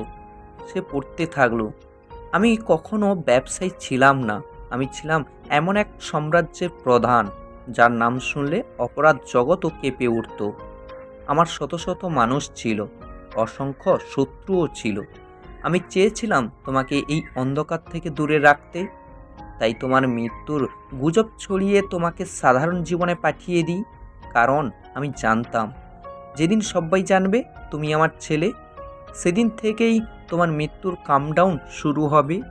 ফরহাদের চোখ বিস্ফোরিত হয়ে উঠল। তার নিঃশ্বাস ভারী হয়ে উঠছে। সে দ্রুত পরের পাতায় গেল। আমার সবচেয়ে বিশ্বাসের মানুষই আমাকে বিশ্বাসঘাতকতা করেছিল। সে শুধু আমার সাম্রাজ্য দখল করেনি, আমার পরিবারকেও শেষ করতে চেয়েছিল। আমি বাঁচিনি কি মরেছি সেটা জানার দরকার নেই, কিন্তু একটা কথা মনে রেখো, সাম্রাজ্যের আসল উত্তরাধিকারী তুমি। একদিন সবাই তোমার সামনে মাথা নত করবে, কিন্তু তার আগে তোমাকে নিজের পরিচয় খুঁজে নিতে হবে। ফরহাদের মাথায় যেন বজ্রপাত হলো। সে বিশ্বাসই করতে পারছে না, সাধারণ গ্রামের ছেলে যে নিজের ভবিষ্যৎ নিয়ে চিন্তিত ছিল, সে নাকি এক বিশাল অপরাধ সাম্রাজ্যের উত্তরাধিকারী। নুসরাত ধীরে ধীরে তার পাশে এসে বসল, তার কাঁধে হাত রেখে নরম কণ্ঠে বলল, তুমি ঠিক আছো? ফরহাদ কোনো উত্তর দিল না, তার চোখে শুধু শূন্যতা। সে ফিসফিস করে বলল, আমি আসলে কে? নুসরাত প্রথমবার দ্বিধা না করে তার হাত ধরে ফেলল। তুমি যেই হও, আমার চোখে তুমি সেই মানুষ যে নিজের জীবন বাজি রেখে অন্যকে বাঁচায়। ফরহাদ তার দিকে তাকালো। দুজনের চোখ এক মুহূর্তের জন্য আটকে গেল। নুসরাত লজ্জায় চোখ নামিয়ে নিল। সে বুঝতে পারছে তার হৃদয়ে যে অনুভূতিটা জন্ম নিচ্ছে সেটা আর শুধু কৃতজ্ঞতা নয়। বৃদ্ধ সবকিছু নীরবে লক্ষ্য করছিলেন। হঠাৎ তিনি বললেন, আজ থেকে এগুলো তোমার। প্রশিক্ষণ? ফরহাদ ধীরে ধীরে উঠে দাঁড়ালো।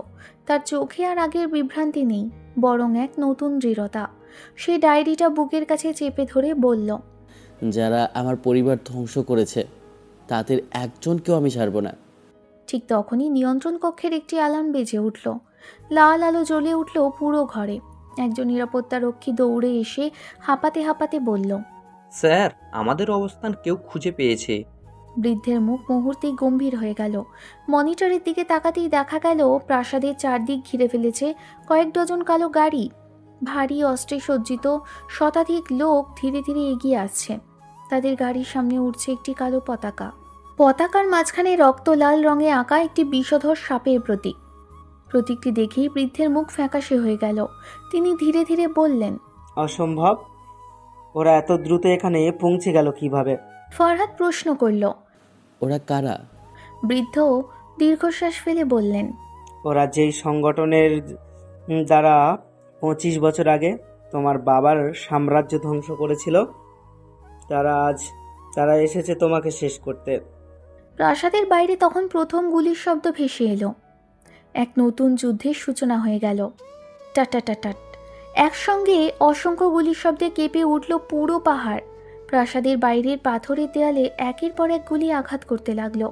নিয়ন্ত্রণ কক্ষের বড় মনিটরে স্পষ্ট দেখা যাচ্ছে চারদিক ঘিরে ফেলেছে কালো পোশাক পরা শতাধিক সশস্ত্র লোক। তাদের হাতে অত্যাধুনিক রাইফেল, রকেট লঞ্চার, স্নাইপার। সবাইয়ের বাহুতে একই চিহ্ন, রক্তলাল বিষধর সাপ। বৃদ্ধ গভীর নিঃশ্বাস ফেললেন। সময় এসে গেছে। ফরহাদ অবাক হয়ে তাকিয়ে রইল। কিসের সময়? বৃদ্ধ ধীরে ধীরে তার দিকে এগিয়ে এলেন। তোমার জীবনের প্রথম যুদ্ধের। ঠিক তখনই ভয়ঙ্কর বিস্ফোরণে প্রাসাদের মূল ফটক কেঁপে উঠল। ধুম! একজন নিরাপত্তারক্ষী দৌড়ে এসে বলল, স্যার, ওরা গেট উড়িয়ে দিয়েছে। বৃদ্ধ এক মুহূর্ত দেরি করলেন না। সবাই যুদ্ধের প্রস্তুতি নাও। সঙ্গে সঙ্গে পুরো প্রাসাদ যেন জীবন্ত হয়ে উঠল। গোপন দেওয়াল খুলে বেরিয়ে এলো অস্ত্রের তাক। কেউ বুলেট ভরছে, কেউ বর্ম পরে নিচ্ছে, কেউ যোগাযোগ ব্যবস্থা চালু করছে। নুসরাত অবাক হয়ে সব কিছু দেখছে। সে কখনো ভাবেনি পৃথিবীর কোথাও এমন একটি গোপন ঘাঁটি থাকতে পারে। ফরহাদ চুপচাপ দাঁড়িয়ে আছে। তার চোখে ভয় নেই, কিন্তু ভেতরে হাজার প্রশ্ন। বৃদ্ধ একটি কালো বাক্স খুললেন। ভেতর থেকে বের করলেন চকচকে একটি পিস্তল, তারপর আরেকটি লম্বা রাইফেল। তিনি অস্ত্র দুটো ফরহাদের হাতে তুলে দিলেন। আজ থেকে এগুলো তোমার। ফরহাদ হতভম্ব। আমি তো কখনো অস্ত্র চালাইনি। বৃদ্ধ শান্ত গলায় বললেন, রক্ত অনেক কিছু মনে রাখে, হয়তো তোমার শরীরও মনে রেখেছে যা তোমার মন ভুলে গেছে। ঠিক তখনই আরেকটি বিস্ফোরণ। প্রাসাদের একটি দেওয়াল ভেঙে পড়ল। ধুলোয় ঢেকে গেল চারপাশ। বাহির থেকে ভেসে এলো কণ্ঠ, ফরহাদকে জীবিত চাই, বাকিদের মেরে ফেলো। এই কথা শুনেই বৃদ্ধের চোখ রক্তবর্ণ হয়ে উঠল। দেখলে, ওদের লক্ষ্য শুধু তুমি। হঠাৎ প্রাসাদের ছাদে থাকা স্নাইপার চিৎকার করে উঠল, ডান পাশ দিয়ে 20 জন ঢুকে পড়েছে। Tata tata. প্রথম গোলাগুলি শুরু হয়ে গেল। বৃদ্ধের লোকেরাও পাল্টা গুলি চালাতে লাগলো। কয়েক সেকেন্ডের মধ্যেই যুদ্ধক্ষেত্র পরিণত হলো পুরো এলাকা। নুসরত ভয়ে ফরহাদের হাত শক্ত করে ধরে বলল। আমরা কি করব? ফরহাদ উত্তর দেওয়ার আগেই বৃদ্ধ বললেন। ওকে নিয়ে নিচের বাংকারে যাও। কিন্তু ঠিক তখনই পুরো ঘরের বিদ্যুৎ নিভে গেল। চারদিকে অন্ধকার, শুধু লাল জরুরি বাতি জ্বলছে। মনিটরে ভেসে উঠল একটি লেখা, সিস্টেম ব্রিজড। একজন প্রযুক্তিবিদ আতঙ্কিত হয়ে বললেন। স্যার, কেউ আমাদের সিস্টেম হ্যাক করেছে। বৃদ্ধ ফিসফিস করে বললেন। অসম্ভব, ভিতরে একজন বিশ্বাসঘাতক আছে। কথাটা শুনেই সবাই একে অপরের দিকে তাকালো। কারোর মুখে কোনো কথা নেই। কে সেই বিশ্বাসঘাতক কেউ জানে না। হঠাৎ করিডোরে ভারী বুটের শব্দ, ঠক ঠক ঠক। সবাই অস্ত্র তাক করলো। দরজা ধীরে ধীরে খুলল। ভেতরে ঢুকলো কালো মুখোশ পরা 5 জন। এক মুহূর্ত দেরি না করে তারা গুলি ছুটতে শুরু করলো। টাট টাট টাট। একজন রক্ষী সঙ্গে সঙ্গে মাটিতে লুটিয়ে পড়ল। ফরহাদ প্রথমবার মৃত্যুকে এত কাছে দেখল। তার হাত কাঁপছে, কিন্তু ঠিক সেই মুহূর্তে তার চোখে ভেসে উঠল বাবার ডায়েরির সেই লাইন, দুর্বলতা তোমাকে শুধু মৃত্যু দেবেই। সে গভীর শ্বাস নিল, পিস্তলটা শক্ত করে ধরল। একজন মুখোশধারী তার দিকে অস্ত্র তুলতেই থাম। ফরহাদের হাত নিজে থেকেই নড়ল। একটি গুলি, লোকটা মাটিতে পড়ে গেল। ফরহাদ নিজেই অবাক, সে কি সত্যিই গুলি চালালো? বৃদ্ধ বিস্মিত হয়ে তাকিয়ে রইল। ঠিক তোমার বাবার মতো। কিন্তু যুদ্ধ থামল না। দুই দিক থেকেই গুলি চলছে। ধোঁয়া আর আগুনে পুরো প্রাসাদ ঢেকে গেছে। এদিকে নুসরাত আহত এক নিরাপত্তারক্ষীকে টেনে নিরাপদ জায়গায় নিয়ে গেল। তার কাপড় ছিঁড়ে ক্ষত বেঁধে দিল। বৃদ্ধ সেটা দেখে মৃদু হাসলেন। তুমি শুধু সাহসী নও, মানবী করো। নুসরাত উত্তর দিল। ফরহাদ আমাকে জীবন দিয়েছে, আজ আমি কাউকে মরতে দেবো না। ঠিক তখনই উপরতলা থেকে ভয়ঙ্কর বিস্ফোরণ। থাম। ছাদের একাংশ ভেঙে পড়ল। সবার চোখ উপরে। ধোয়ার ভিতর থেকে ধীরে ধীরে নিচে নামছে একজন মানুষ। লম্বা কালো কোট, মুখে অদ্ভুত রূপালী মুখোশ, হাতে কালো তলোয়ার। তার উপস্থিতিতেই যেন চারপাশের সবাই থেমে গেল। বৃদ্ধের ঠোঁট কেঁপে উঠল। না, সে নিজেই এসেছে। লোকটি ধীরে ধীরে মুখোশ খুলল। মুখে অসংখ্য পুরনো ক্ষতের দাগ, চোখ দুটো বরফের মতো ঠান্ডা। সে হাসল। অনেক বছর পর দেখা হলো পুরনো বন্ধু। বৃদ্ধ দাঁত চেপে বললেন। রাশেদ। নামটা শুনেই ফরহাদের বুক কেঁপে উঠল। এই কি সেই বিশ্বাসঘাতক যার কথা বাবা ডায়েরিতে লিখেছিলেন? রাশেদ ধীরে ধীরে ফরহাদের দিকে তাকালো, তারপর অট্টহাসি দিল। এই ছেলেটাই আসলে সাম্রাজ্যের উত্তরাধিকারী। সে ফরহাদের চোখের দিকে তাকিয়ে বলল।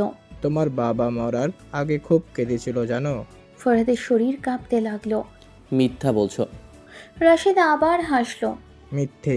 সে কোটের ভেতর হাত ঢুকিয়ে একটি পুরনো রক্তমাখা লকেট বের করলো। লকেটটি দেখেই বৃদ্ধের মুখ বিবর্ণ হয়ে গেল। ফরহাদ বিস্ময়ে জমে গেল, কারণ ঠিক একই রকম একটি লকেট তার ছোটবেলা থেকেই গলায় ঝুলছে। দুটি লকেট, একই নকশা, একই প্রতীক। রাশেদ ধীরে ধীরে বলল। এখনো বুঝতে পারছো না? সে লকেটটা হাতে ঘুরিয়ে বলল। তোমার বাবার মৃত্যুর গল্প তুমি যা শুনেছ তার অর্ধেকও সত্য নয়। ফরহাদ গর্জে উঠল। চুপ। রাশেদ শান্তভাবে উত্তর দিল।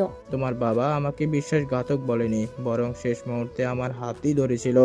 এই কথায় বৃদ্ধ চিৎকার করে উঠলেন। মিথ্যাবাদী। রাশেদ হেসে বলল। সত্যি বললে তোমারই বেশি কষ্ট হবে। তুমি যদি সত্য জানতে চাও তাহলে আমার সঙ্গে এসো। নুসরত সঙ্গে সঙ্গে ফরহাদের সামনে দাঁড়িয়ে গেল। না, ওর কথা বিশ্বাস করো না। রাশেদ ঠান্ডা হাসল। মেয়েটা তোমাকে ভালোবাসতে শুরু করেছে তাই না? নুসরত লজ্জা আর রাগে কেঁপে উঠল, কিন্তু কিছু বলার আগেই ধুম, আরেকটি বিস্ফোরণে পুরো মেঝে ফেটে গেল। ফরহাদ, নুসরত আর রাশেদ একসঙ্গে নিচের অন্ধকার গহ্বরে পড়ে যেতে লাগলো। চারদিকে শুধু ধুলো, অন্ধকার আর ভেঙে পড়া পাথরের শব্দ। তারা কোথায় পড়ছে তারা কেউ জানে না। ধস, পাথর ভাঙার বিকট শব্দে কেঁপে উঠল পুরো গহ্বর। ফরহাদ অনুভব করলো সে শূন্যে পড়ছে। চারপাশে ধুলো, ভাঙা পাথর আর অন্ধকার ছাড়া কিছুই নেই। ঠিক যখন মনে হলো এবার হয়তো শেষ, তখনই প্রচণ্ড আঘাতে তার শরীর একটি ঢালু পাথরের ওপর আছড়ে পড়ল। গড়িয়ে নিচে নেমে এসে থামতেই সে হাঁপাতে লাগলো। কয়েক সেকেন্ড কিছুই বুঝতে পারল না। তারপর ধীরে ধীরে চোখ খুলল। চারদিকে গভীর অন্ধকার, উপরের ফাটল দিয়ে সামান্য আলো ঢুকছে, বাতাসে স্যাঁতস্যাঁতে গন্ধ, কোথাও কোথাও পানির ফোঁটা পড়ার শব্দ। টুপ টুপ। ফারহাদ দ্রুত উঠে বসে চারদিকে তাকালো। নুসরাত, তার কণ্ঠ গুহার দেওয়ালে প্রতিধ্বনিত হলো। নুসরাত, তুমি কোথায়? কোনো উত্তর নেই। তার বুক ধকধক করতে লাগলো। ঠিক তখনই ডান দিক থেকে ক্ষীণ কণ্ঠ ভেসে এলো। ফরাদ, সে দৌড়ে গেল। একটি ভাঙা পাথরের পাশে নুসরাত বসে আছে, কপালে সামান্য কেটে গেছে। ফারহাদ হাঁটু গেড়ে বসে পড়ল। তুমি ঠিক আছো? নুসরাত দুর্বল হাসল। হ্যাঁ, তুমি? আমি ভালো আছি। ফরহাদ নিজের শার্ট ছিঁড়ে নুসরাতের কপালের রক্ত মুছে বেঁধে দিল। নুসরাত চুপচাপ তার দিকে তাকিয়ে রইল। এই অন্ধকার গুহাতেও ফরহাদের চোখ এক অদ্ভুত দৃঢ়তা রয়েছে। ঠিক তখনই পেছন থেকে ধীর কণ্ঠ শোনা গেল। দৃশ্যটা সত্যিই আবেগপূর্ণ। দুজনেই ঘুরে তাকালো। রাশেদ দাঁড়িয়ে আছে, তার রূপলি মুখোশ এখন কোমরে ঝুলছে, হাতে এখনও কালো তলোয়ার। ফরহাদ সঙ্গে সঙ্গে পিস্তল তাক করল। এক পা এগোলেই গুলি করব। রাশেদ শান্ত গলায় বলল, গুলি করতে পারো, কিন্তু তাহলে এই গুহা থেকে বের হওয়ার পথ আর কখনো খুঁজে পাবে না। ফরহাদ থমকে গেল। রাশেদ দেওয়ালে হাত বুলিয়ে বলল, এটা সাধারণ গুহা নয়, তোমার পূর্বপুরুষেরা এটা তৈরি করেছিল। এখানে শত গোপন পথ আছে। ভুল পথে গেলে মানুষ চিরদিনের জন্য হারিয়ে যায়। নুসরাত ফিসফিস করে বলল। ওর কথা বিশ্বাস করো না। রাশেদ মৃদু হাসল। বিশ্বাস না করলে সত্য বদলাবে না। বাইরে বেরিয়ে আসার পরও ফরহাদের বুকের ভেতর ধকধক শব্দ থামছে না। দূরে জ্বলতে থাকা প্রাসাদের দিকে তাকিয়ে সে গভীর নিঃশ্বাস নিল। তার মাথায় এখন একটাই প্রশ্ন, রাশেদ কি সত্যিই শত্রু, নাকি এতদিন সবাই তাকে ভুল গল্প শুনিয়েছে? নুসরাত ফরহাদের পাশে এসে দাঁড়ালো। কি ভাবছো? ফরহাদ হাতে ছবিটার দিকে তাকিয়ে বলল। আমি জানি না কাকে বিশ্বাস করব। নুসরাত শান্ত গলায় বলল, যেই সত্যি হোক, আমি তোমার পাশে আছি। কথাটা শুনেই ফরহাদ মুচকি হাসল।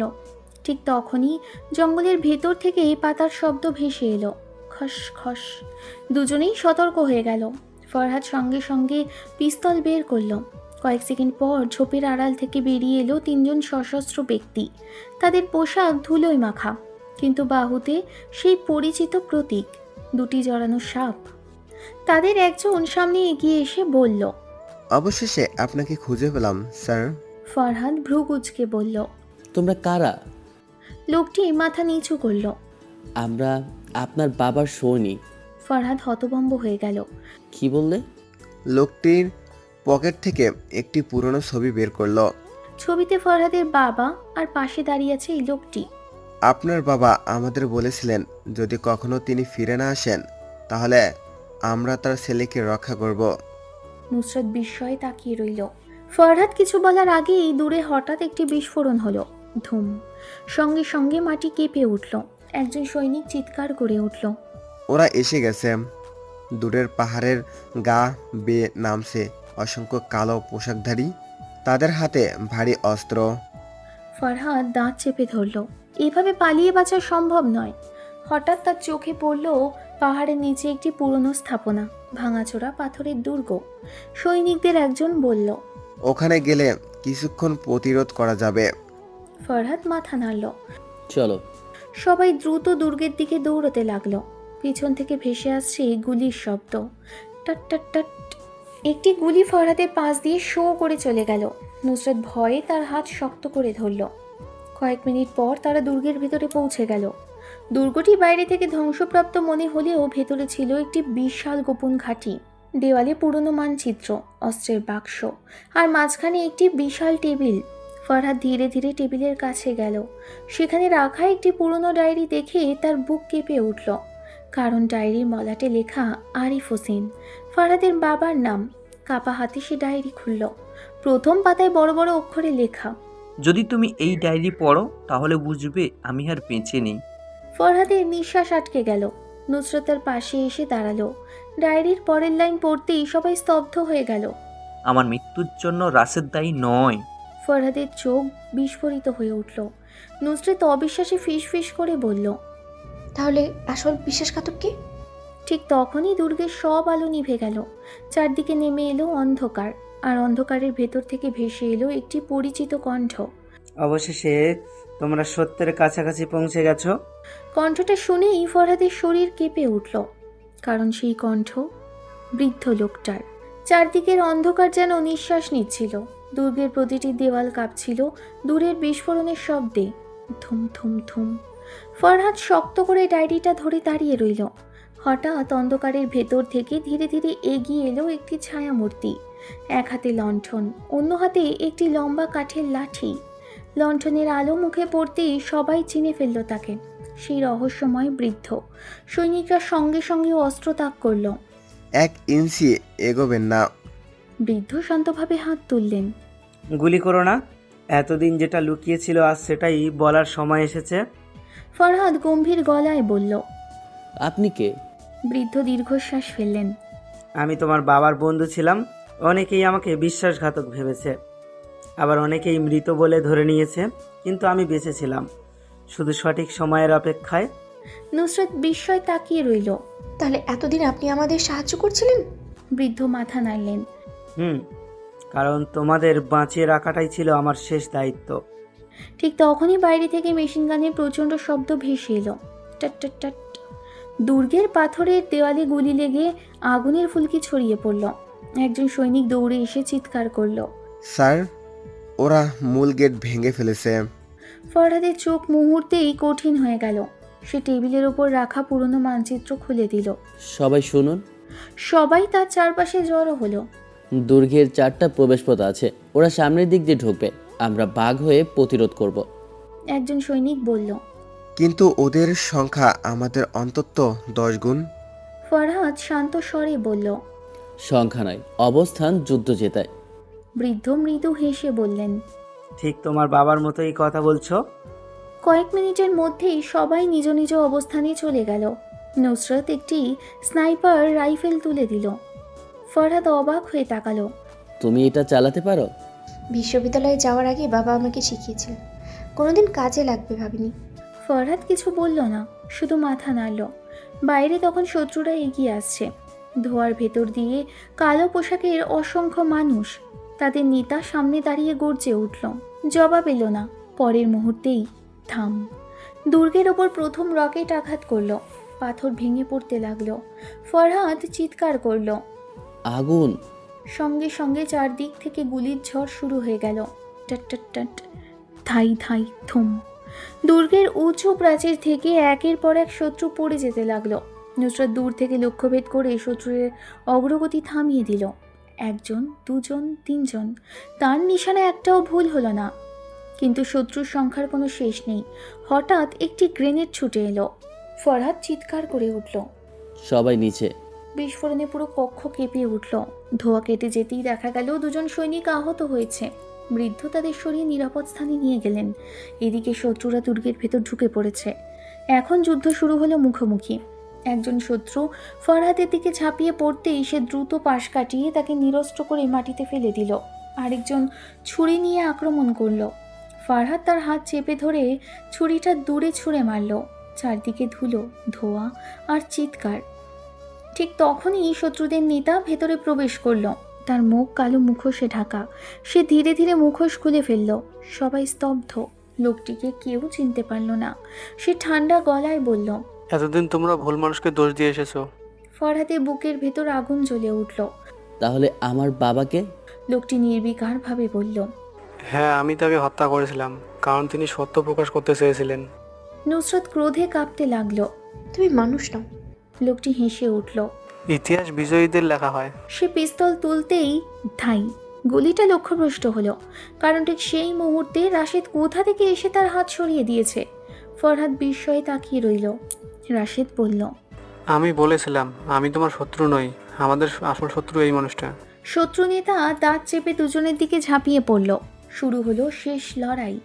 ফরহাদ আর রাশেদ পাশাপাশি দাঁড়িয়ে লড়তে লাগলো। একজন আঘাত করছে, আরেকজন প্রতিহত করছে। ইস্পাতের সঙ্গে ইস্পাতের সংঘর্ষে চারদিকে ঝলসে উঠছে আগুনের স্ফুলিঙ্গ। অবশেষে শত্রু নেতা একটি ভুল করল। ফরহাদ তার অস্ত্র সরিয়ে দিল। রাশেদ দ্রুত তাকে নিরস্ত্র করে মাটিতে ফেলে দিল। লোকটি পালাতে ঘুরতেই সামনে এসে দাঁড়ালো নুসরাত। সে শান্ত গলায় বলল। শেষ। লোকটি চারদিকে তাকালো। তার সব সৈন্য পরাজিত, কেউ আত্মসমর্পণ করেছে, কেউ অস্ত্র ফেলে দিয়েছে। সে ধীরে ধীরে হাঁটু গেড়ে বসে পড়ল। বাইরের যুদ্ধ থেমে গেল। দুর্গে নেমে এলো এক অদ্ভুত নীরবতা। বৃদ্ধ এগিয়ে এসে ডায়েরিটা ফরহাদের হাতে দিলেন। এখন সত্য লুকিয়ে রাখার আর কোনো প্রয়োজন নেই। ফরহাদ ডায়েরির শেষ পাতাটি খুলল। সেখানে লেখা ছিল, যদি কখনো সত্য প্রকাশ পায়, প্রতিশোধ নয়, ন্যায় বিচার বেছে নিও। কারণ প্রতিশোধ নতুন শত্রু তৈরি করে, আর ন্যায় বিচার ভবিষ্যৎকে বাঁচায়। ফরহাদের চোখ ভিজে উঠল। সে ধীরে ধীরে অস্ত্রটা মাটিতে রেখে দিল। রাশেদ তার দিকে হাত বাড়িয়ে বলল, অতীত আমাদের শত্রু বানিয়েছিল, ভবিষ্যৎ আমাদের সিদ্ধান্তের উপর নির্ভর করছে। কয়েক সেকেন্ড চুপ থেকে ফরহাদ সেই হাত ধরে ফেলল। সূর্যের প্রথম আলো ধ্বংসপ্রাপ্ত দুর্গের ভাঙা ছাদ ভেদ করে ভেতরে ঢুকল। যুদ্ধ শেষ। বহু বছরের রক্তপাতের অবসান হলো। সত্য অবশেষে প্রকাশ পেল। ফরহাদ আকাশের দিকে তাকিয়ে মনে মনে বলল, বাবা, আপনার অসমাপ্ত লড়াই আজ শেষ হলো। দূরে ধীরে ধীরে সূর্য উঠতে লাগলো। দুর্গের ভাঙা দেওয়ালের ফাঁক দিয়ে সকালে প্রথম সূর্যের আলো ধীরে ধীরে ছড়িয়ে পড়ছে ভেতরে। রাতের ভয়ঙ্কর যুদ্ধের প্রতিটি চিহ্ন এখনও স্পষ্ট। ভাঙা পাথর, ছড়িয়ে ছিটিয়ে থাকা অস্ত্র, ধোঁয়ার গন্ধ আর নিস্তব্ধতা। এই নীরবতা যেন যুদ্ধের চেয়েও ভারী। ফরহাদ ধীরে ধীরে দুর্গের চূড়ায় উঠে দাঁড়ালো। দূরের পাহাড়ের ওপরে সূর্য উঠছে। সে চোখ বন্ধ করল। মনে পড়ল বাবার মুখ, শৈশবের সেই হাসি, সাইকেল চালানো শেখানো, বই পড়তে উৎসাহ দেওয়া, আর শেষবারের মতো বাবার বলা কথাগুলো। সত্যের পথ কঠিন, কিন্তু শেষ পর্যন্ত সেই পথই মানুষকে মুক্তি দেয়। ফরহাদ গভীর শ্বাস নিল, আর তার চোখের কোণে জমে থাকা জল এবার আর আটকে রইল না। ঠিক তখনই পেছন থেকে নুসরত এসে পাশে দাঁড়ালো।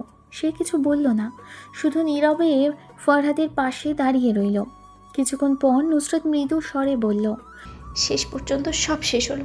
ফরহাদ হালকা হাসল। যুদ্ধ শেষ হয়েছে, কিন্তু জীবন এখন আবার শুরু হবে। নুসরাত আকাশের দিকে তাকালো। অনেকদিন পর মনে হচ্ছে আজ সত্যিই সূর্য উঠেছে। দুজনেই চুপচাপ দাঁড়িয়ে রইল। নিচে সৈন্যরা আহতদের চিকিৎসা করছে। যারা আত্মসমর্পণ করেছে তাদের হাত বেঁধে নিরাপদ স্থানে রাখা হয়েছে। বৃদ্ধ ধীরে ধীরে এগিয়ে এলেন। তার হাতে একটি পুরনো কাঠের বাক্স। তিনি বাক্সটি ফরহাদের হাতে তুলে দিলেন। এটা তোমার বাবার? ফরহাদ অবাক হয়ে তাকালো। এতদিন কোথায় ছিল? বৃদ্ধ দীর্ঘশ্বাস ফেললেন। তোমার বাবা আমাকে বলেছিলেন, যদি তিনি ফিরে না আসেন, একদিন যেন এটা তোমার হাতে তুলে দিই। ফরহাদ বাক্সটি খুলল। ভেতরে একটি পুরনো হাতঘড়ি, একটি পরিবারের ছবি আর একটি চিঠি। চিঠির ওপরে লেখা, আমার ছেলে ফরহাদের জন্য। ফরহাদের হাত কাঁপতে লাগলো। সে ধীরে ধীরে চিঠি খুলল। বাবা, যদি তুমি এই চিঠি পড়ো তাহলে বুঝবো আমি আর তোমার পাশে নেই। আমি চাইনি তুমি আমার পথ অনুসরণ করো। আমি শুধু চেয়েছিলাম তুমি একজন ভালো মানুষ হও। মনে রেখো, শক্তিশালী হওয়া বড় কথা নয়, সৎ হওয়াই সবচেয়ে বড় শক্তিশালী। যদি কোনোদিন সত্যের জন্য লড়তে হয়, লড়বে, কিন্তু ঘৃণাকে কখনো নিজের ভেতরে বাসা বাঁধতে দিও না। তোমার মা আর পরিবারের খেয়াল রেখো।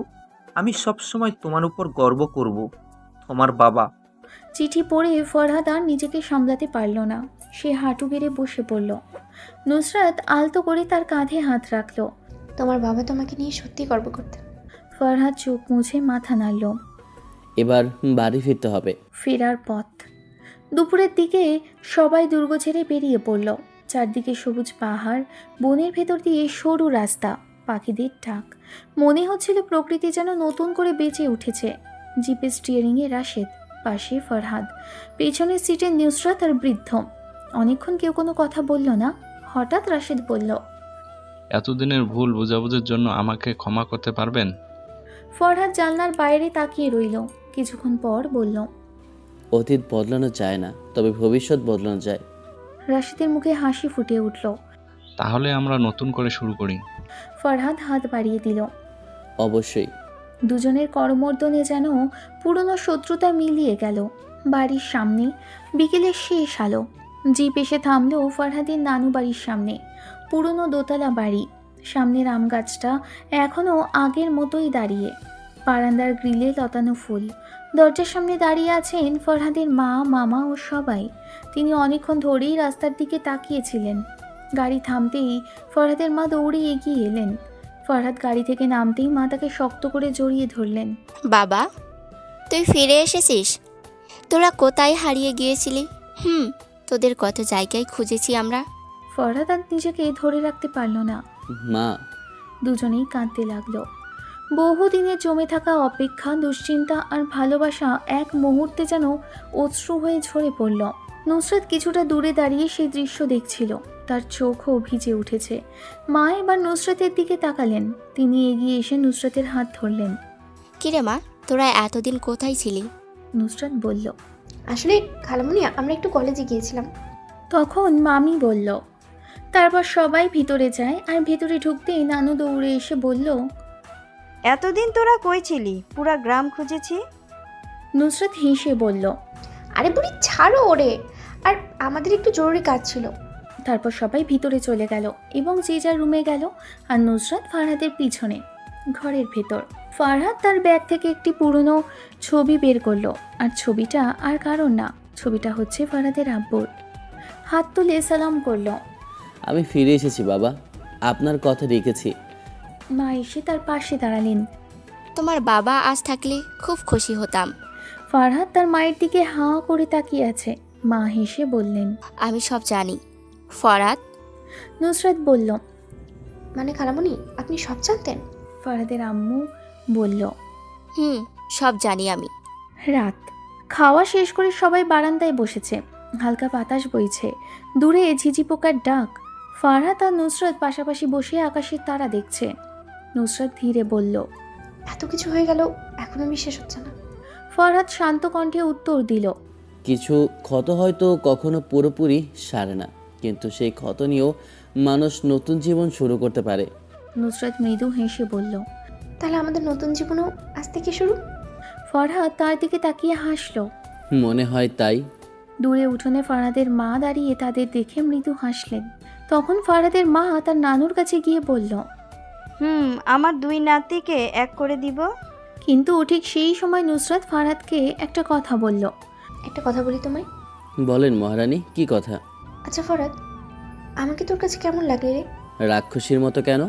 তখন নুসরাত ফারহাদের কাঁধে একটা থাপ্পড় মেরে বলল, কুত্তা, তোর জন্য আমি কত ঝামেলায় পড়তে হচ্ছে। আচ্ছা, তুমি আগে আমার একটা কথার উত্তর দাও। কি? তুমি তো একজন সাধারণ মেয়ে, তাহলে তুমি বন্দুক চালাচ্ছ কিভাবে? ফরহাদ, তুমি না আসলে বোকা।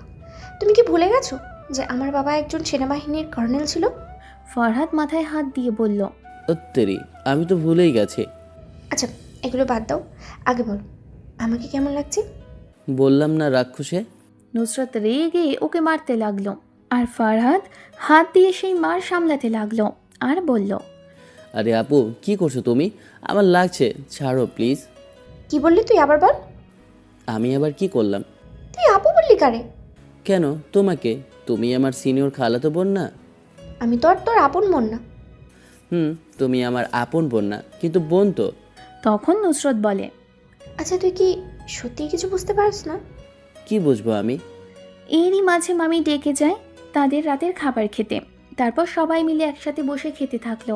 তখন ফরহাদের নানু বলতে শুরু করলো, কেন হঠাৎ এই কথা জিজ্ঞেস করলা নানু? নানু তো ঠিকই বলছে। তোর কি কোনো পছন্দের মেয়ে আছে? না, আমার কোনো পছন্দের মেয়ে নেই। তখন নুসরাত আস্তে করে বলল, কিন্তু ফরহাদ শুনে ফেলল। তারপর সবাই খাবার খেয়ে যে যার রুমে চলে গেল। নুসরাতের আর ফারহাদের রুম পাশাপাশি হওয়ায় নুসরাত এসে ফারহাদের রুমের দরজা টোকা দিতে লাগলো। তখন ফরহাদ বলে উঠল, কে এত রাতে? এই কুত্তা, দরজা খোল। এখানে কোনো কুত্তা থাকে না, আপনি ভুল জায়গায় এসেছেন। তুই একবার শুধু দরজাটা খুলে দেখ। তখন ফরহাদ বিরক্ত হয়ে দরজা খুলে দিয়ে বলল, কি হয়েছে? রাত বাজে 12টার ওপর, তুমি এত রাতে কি চাও? নুসরাত আস্তে করে বলে, তোরে চাই, দিবি তোর মন? কি বললে? না কিছু না, চল না একটু ছাদে যাই, দেখ কত সুন্দর চাঁদ উঠেছে। ফরহাদ তখন জানলা দিয়ে উঁকি মেরে দেখলো আসলেই আজ চাঁদটা অনেক সুন্দর করে উঠেছে। তখন ফরহাদ বলল, আচ্ছা চলো যাই, কিন্তু ওখানে কোনো রকম দুষ্টামি করতে পারবে না। কি আমি করবো না? তাহলে কে করবে? এরপর তারা আস্তে করে উঠে ছাদে চলে যায়। তখন নুসরাত আকাশের দিকে তাকিয়ে বলে, আচ্ছা ফরাদ, তোকে যদি একটা মেয়ে এসে বলে যে তোরে ভালোবাসে, তখন তুই কি করবি? কি বলবো জানি না, তবে ওর কাছ থেকে সময় নেব। আচ্ছা, তাই নাকি? তাই। আচ্ছা, তোরে যদি আমি বলি ভালোবাসার কথা, তখন তুই কি করবি? ফরহাদ কিছুক্ষণ চুপ থেকে আবার বলল, কি করবো জানি না, তবে তুমি আমারে প্রপোজ করবে কেন? তখন নুসরাত তার লাগানো গোলাপ গাছ থেকে একটা ফুল নিয়ে ফরহাদের দিকে তাকিয়ে বলে, জানি না তুই কি ভাববি, তবে আমি আর পারবো না নিজের ভেতরে কথা রাখতে। মানে কি বলে এগুলা? নুসরাত কিছু না বলে আবার বলতে লাগলো, তুই যখন তোর জীবন বাজি রেখে আমাকে বাঁচাতে ওই গুন্ডাদের সাথে লড়াই করেছিলি, তখন থেকেই তোর জন্য আমার ভিতরে ভালোবাসা জেগে ওঠে। আই লাভ ইউ ফরহাদ, আশা করি ফিরিয়ে দিবি না। ফরহাদ শুধু ওর দিকে হাঁ করে তাকিয়ে আছে। তখন নুসরাত ফরহাদকে ধাক্কা দিয়ে বলে, কি হলো, কিছু তো বল। ফরহাদ যেন কয়েক মুহূর্তের জন্য কথা হারিয়ে ফেলল। নুসরাতের হাতে ধরা লাল গোলাপটা বাতাসে হালকা দুলছে, আর চারপাশে নিস্তব্ধ রাত। নুসরাত আবারও বলল, কি হলো, কিছু বলছিস না কেন? ফরহাদ দীর্ঘশ্বাস ফেলে বলল, আমি সত্যিই ভাবিনি তুমি এমন কিছু বলবে, তাই বুঝতে পারছি না কি বলবো। নুসরাত মৃদু হেসে বলল, তুই তো বলেছিলি কেউ ভালোবাসার কথা বললে সময় দিবি, তাই আমি তোর সিদ্ধান্তের জন্য অপেক্ষা করব। ফরহাদ কিছুক্ষণ চুপ থেকে বলল, তুমি অনেক সম্মানের মানুষ, তোমার প্রতি আমার আলাদা একটা টান আছে, কিন্তু এই মুহূর্তে কোনো সিদ্ধান্তই নিতে পারছি না। আমি চাই না আবেগের বশে এমন কিছু বলি যেটার জন্য পরে আমাদের দুজনেরই কষ্ট হোক। নুসরাত মাথা নিচু করে বলল, আমি শুধু আমার মনের কথাটা জানাতে চেয়েছিলাম, তুই না বললেও আমি জোর করব না। ফরহাদ ধীরে ধীরে বলল, ধন্যবাদ আমার ওপর ভরসা করে কথাটা বলার জন্য। আমাকে একটু সময় দাও, আমি ভেবেচিন্তে উত্তর দেব। নুসরাত হালকা হাসল। ঠিক আছে, তবে একটা কথা মনে রাখিস, তোর উত্তরের জন্য আমি অপেক্ষা করব। ঠিক তখনই হঠাৎ নিচতলা থেকে মামি চলে এলো। নুসরাত, ফাহাদ, কি করো এত রাতে? কিছু না, আমরা তো চাঁদ দেখতেছি। আচ্ছা ঠিক আছে, তাড়াতাড়ি চলে যাবে, গিয়ে শুয়ে পড়। এরপর দুজনেই একে অপরের দিকে তাকিয়ে হেসে ফেলল। ফরহাদ আস্তে করে বলল, চলো নিচে যাই। নুসরাত গোলাপটা ফরহাদের হাতে দিয়ে বলল, এটা রেখে দিস, উত্তর যেদিন দিবি সেদিন যদি ইচ্ছে হয় আমাকে ফিরিয়ে দিস। ফরহাদ ফুলটার দিকে তাকিয়ে রইল। তার মনে হাজানো প্রশ্ন ঘুরপাক খাচ্ছে। দুজন নিচে নেমে যে যার রুমে চলে গেল। রাতে বিছানায় শুয়েও ফরহাদের চোখে ঘুম এলো না। বারবার নুসরাতের বলা কথাগুলো কানে ভেসে আসছে। I love you Farhad. অন্যদিকে নুসরাতও জানলার পাশে দাঁড়িয়ে আকাশের চাঁদের দিকে তাকিয়ে মনে মনে বলল, আজ আমার মনের কথা বলে দিলাম, এখন শুধু ওর উত্তরের অপেক্ষা। নুসরাত আরও ভাবতে ভাবতে ঘুমিয়ে পড়ে। সকালে নুসরাত ঘুম থেকে উঠে সোজা ফরহাদের রুমের সামনে এসে বলতে থাকে, ওই কত ঘুমাবি, ওঠ। কিন্তু ফরহাদের কোনো হুঁশ নেই। তখন নুসরাত দরজা ধাক্কাতে লাগলো। এর কিছুক্ষণ পর ফরহাদ বিরক্ত নিয়ে বলল, কি হয়েছে, এত সকালে ঘুম থেকে উঠতে বলছো কেন? কুত্তা ঘড়ির দিকে তাকিয়ে দেখ কটা বাজে। তখন ফরহাদ ঘড়ির দিকে তাকিয়ে দেখে 11টা বাজে। কি হলো, দেখেছিস? দেখেছি। তাহলে তাড়াতাড়ি উঠে নিচে আয়। আচ্ছা ঠিক আছে, তুমি যাও, আমি আসছি। তা বললে তো হবে না, তুই 5 মিনিটের মধ্যে নিচে আসবি। আরে তুমি যাও তো, আসতেছি আমি। এরপর নুসরাত নিচে চলে যায় আর ফরহাদ ফ্রেশ হতে চলে যায়। এর মধ্যে নুসরাত আবার এসে দেখে ফরহাদ এখনও দরজাই খোলেনি। তখন নুসরাতের রাগ উঠে গেল। সে জোরে জোরে দরজা নক করতে থাকে। তখন ফরহাদ বিরক্তি নিয়ে দরজা খুলে বলে, কি হয়েছে, এত দরজা ধাক্কাচ্ছ কেন? আমি কি বলছিলাম? কই কি বলেছিলে? আমি তোরে বলি নাই যে 5 মিনিটের মধ্যে নিচে যাইতে? এত অল্প সময়ে অসম্ভব। তখন ফরহাদের আম্মু এসে বলে, কি হয়েছে তোদের, কি নিয়ে এরকম তর্ক করতেছিলি? দেখো না খালামণি, ফরহাদকে একে তো 11টা বাজে ঘুম থেকে উঠেছে, তারপর আমি ওরা জাগিয়ে তুলে বলেছি যে 5 মিনিটের মধ্যে নিচে যাইতে, কিন্তু এখন প্রায় 30 মিনিটের উপরে হয়ে যাচ্ছে, কিন্তু এখনো। হয়েছে, এবার থাম ফরহাদ, তাড়াতাড়ি রেডি হয়ে নিচে আয়। এই বলে নিচে চলে যায়। তখন নুসরাত বলে, তা কি ভাবলি? কি আর ভাবতাম। কুত্তা, কাল রাতে কি কথা ছিল বল। ও হ্যাঁ, মনে আছে। আচ্ছা তোমার উত্তরটা বিকেলে দেই, আমি আরও একটু ভেবে নেই। আজকে বিকেল পর্যন্তই তো সময়, আর এখন তাড়াতাড়ি চল, নাস্তা করবে। চলো। তারপর ফরহাদ একা নাস্তা করতে লাগলো। নাস্তা শেষে নুসরাত বলল, কি রে, এখন কি করবি? রুমে গিয়ে কিছুক্ষণ গেম খেলবো। কি গেম? Free fire. তা আর কিছু বলবা? বলবো অনেক কিছুই, কিন্তু তোর তো সময় নেই। ফরহাদ গেম খেলা বাদ দিয়ে নুসরাতের দিকে তাকিয়ে বলে, আমার উত্তরে কি ভেবেছিস? ভেবেছি। কি ভাবছিস? তখন ফরহাদ টেবিলের উপরে রাখা ফুলটা হাতে নিয়ে বলে, আমিও ভেবেছি। তাহলে বল কি ভেবেছিস? ভালোবাসা। ভালো করে বল। আচ্ছা বলছি, বল। আমি তোমাকে অনেক আগে থেকেই ভালোবাসতাম, কিন্তু তোমাকে বলার সাহস পাইনি। তার উপর আবার ফ্যামিলির কথা ভেবে আমি এইসব লুকিয়ে রেখেছি। তাহলে রাতে না করেছিলি কেন?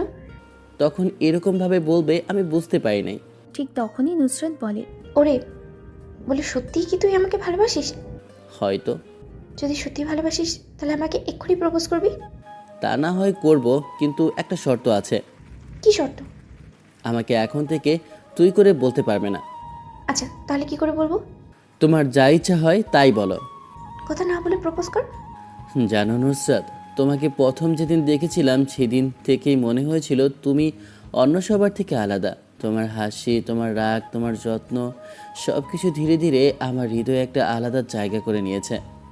আমি জানি ভালোবাসা জোর করে পাওয়া যায় না, তাই আজ কোনো চাপ দিতে আসিনি, শুধু আমার মনের কথাটা বলতে এসেছি।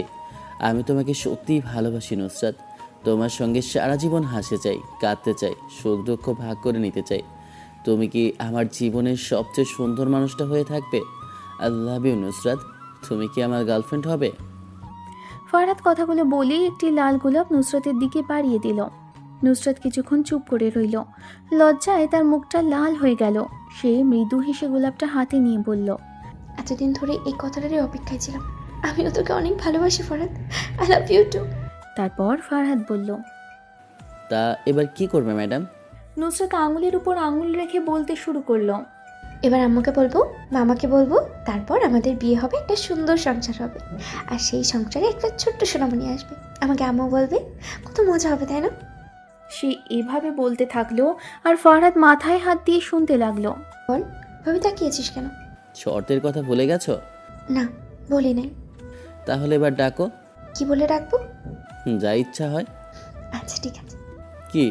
আচ্ছা চলো না, ওই পুকুর পাড়ে যাই। না, যাব না। কি বললো তুমি? ফরহাদ এই প্রথম বিএফ হিসেবে নুসরাতের মুখে তুমি করে বলা শুনল, তাই আর সে না করতে পারল না। চলো না প্লিজ প্লিজ।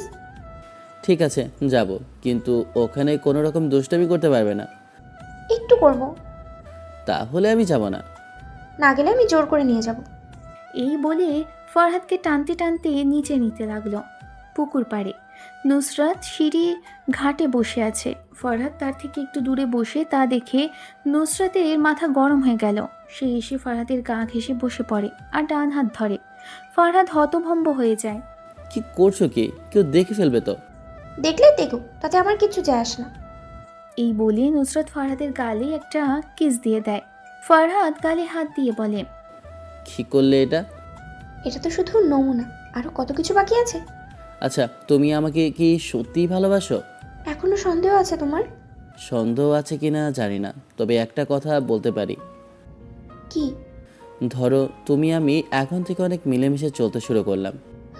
তারপর? কিন্তু একটা সময় আসবে যখন আমি তোমার মায়ে পড়ে যাব, আর তুমি আমার থেকে আস্তে আস্তে দূরে চলে যাবে। তাহলে এবার আমি বলি। বলো। জানি না এই দিন কখনো আসবে কিনা, তবে আমি দোয়া করি ওই দিনটা দেখার আগে যাতে আল্লাহ আমাকে মৃত্যুর স্বাদ দেয়। কি বললে? ওই কি বললাম। আচ্ছা, এখন এগুলো বাদ দাও। আচ্ছা, আমি কি তোমাকে জান বলে ডাকতে পারি? এত অনুমতি নেওয়ার দরকার নেই। সত্যি? ওকে পাখি। এই বলে ফরহাদকে আরেকটা কিস দিয়ে দেই, তবে এবারের কিসটা ফরহাদের ঠোঁটে দেই। ফরহাদ তো নুসরাতের দিকে তাকিয়ে আছে। এটা তো সবেমাত্র শুরু, এখনো অনেক কিছু বাকি আছে। আচ্ছা, সব হবে যদি খালামণি আম্মু না মানে আমাদের এই সম্পর্ক। তার দায়িত্ব আমার। ওকে।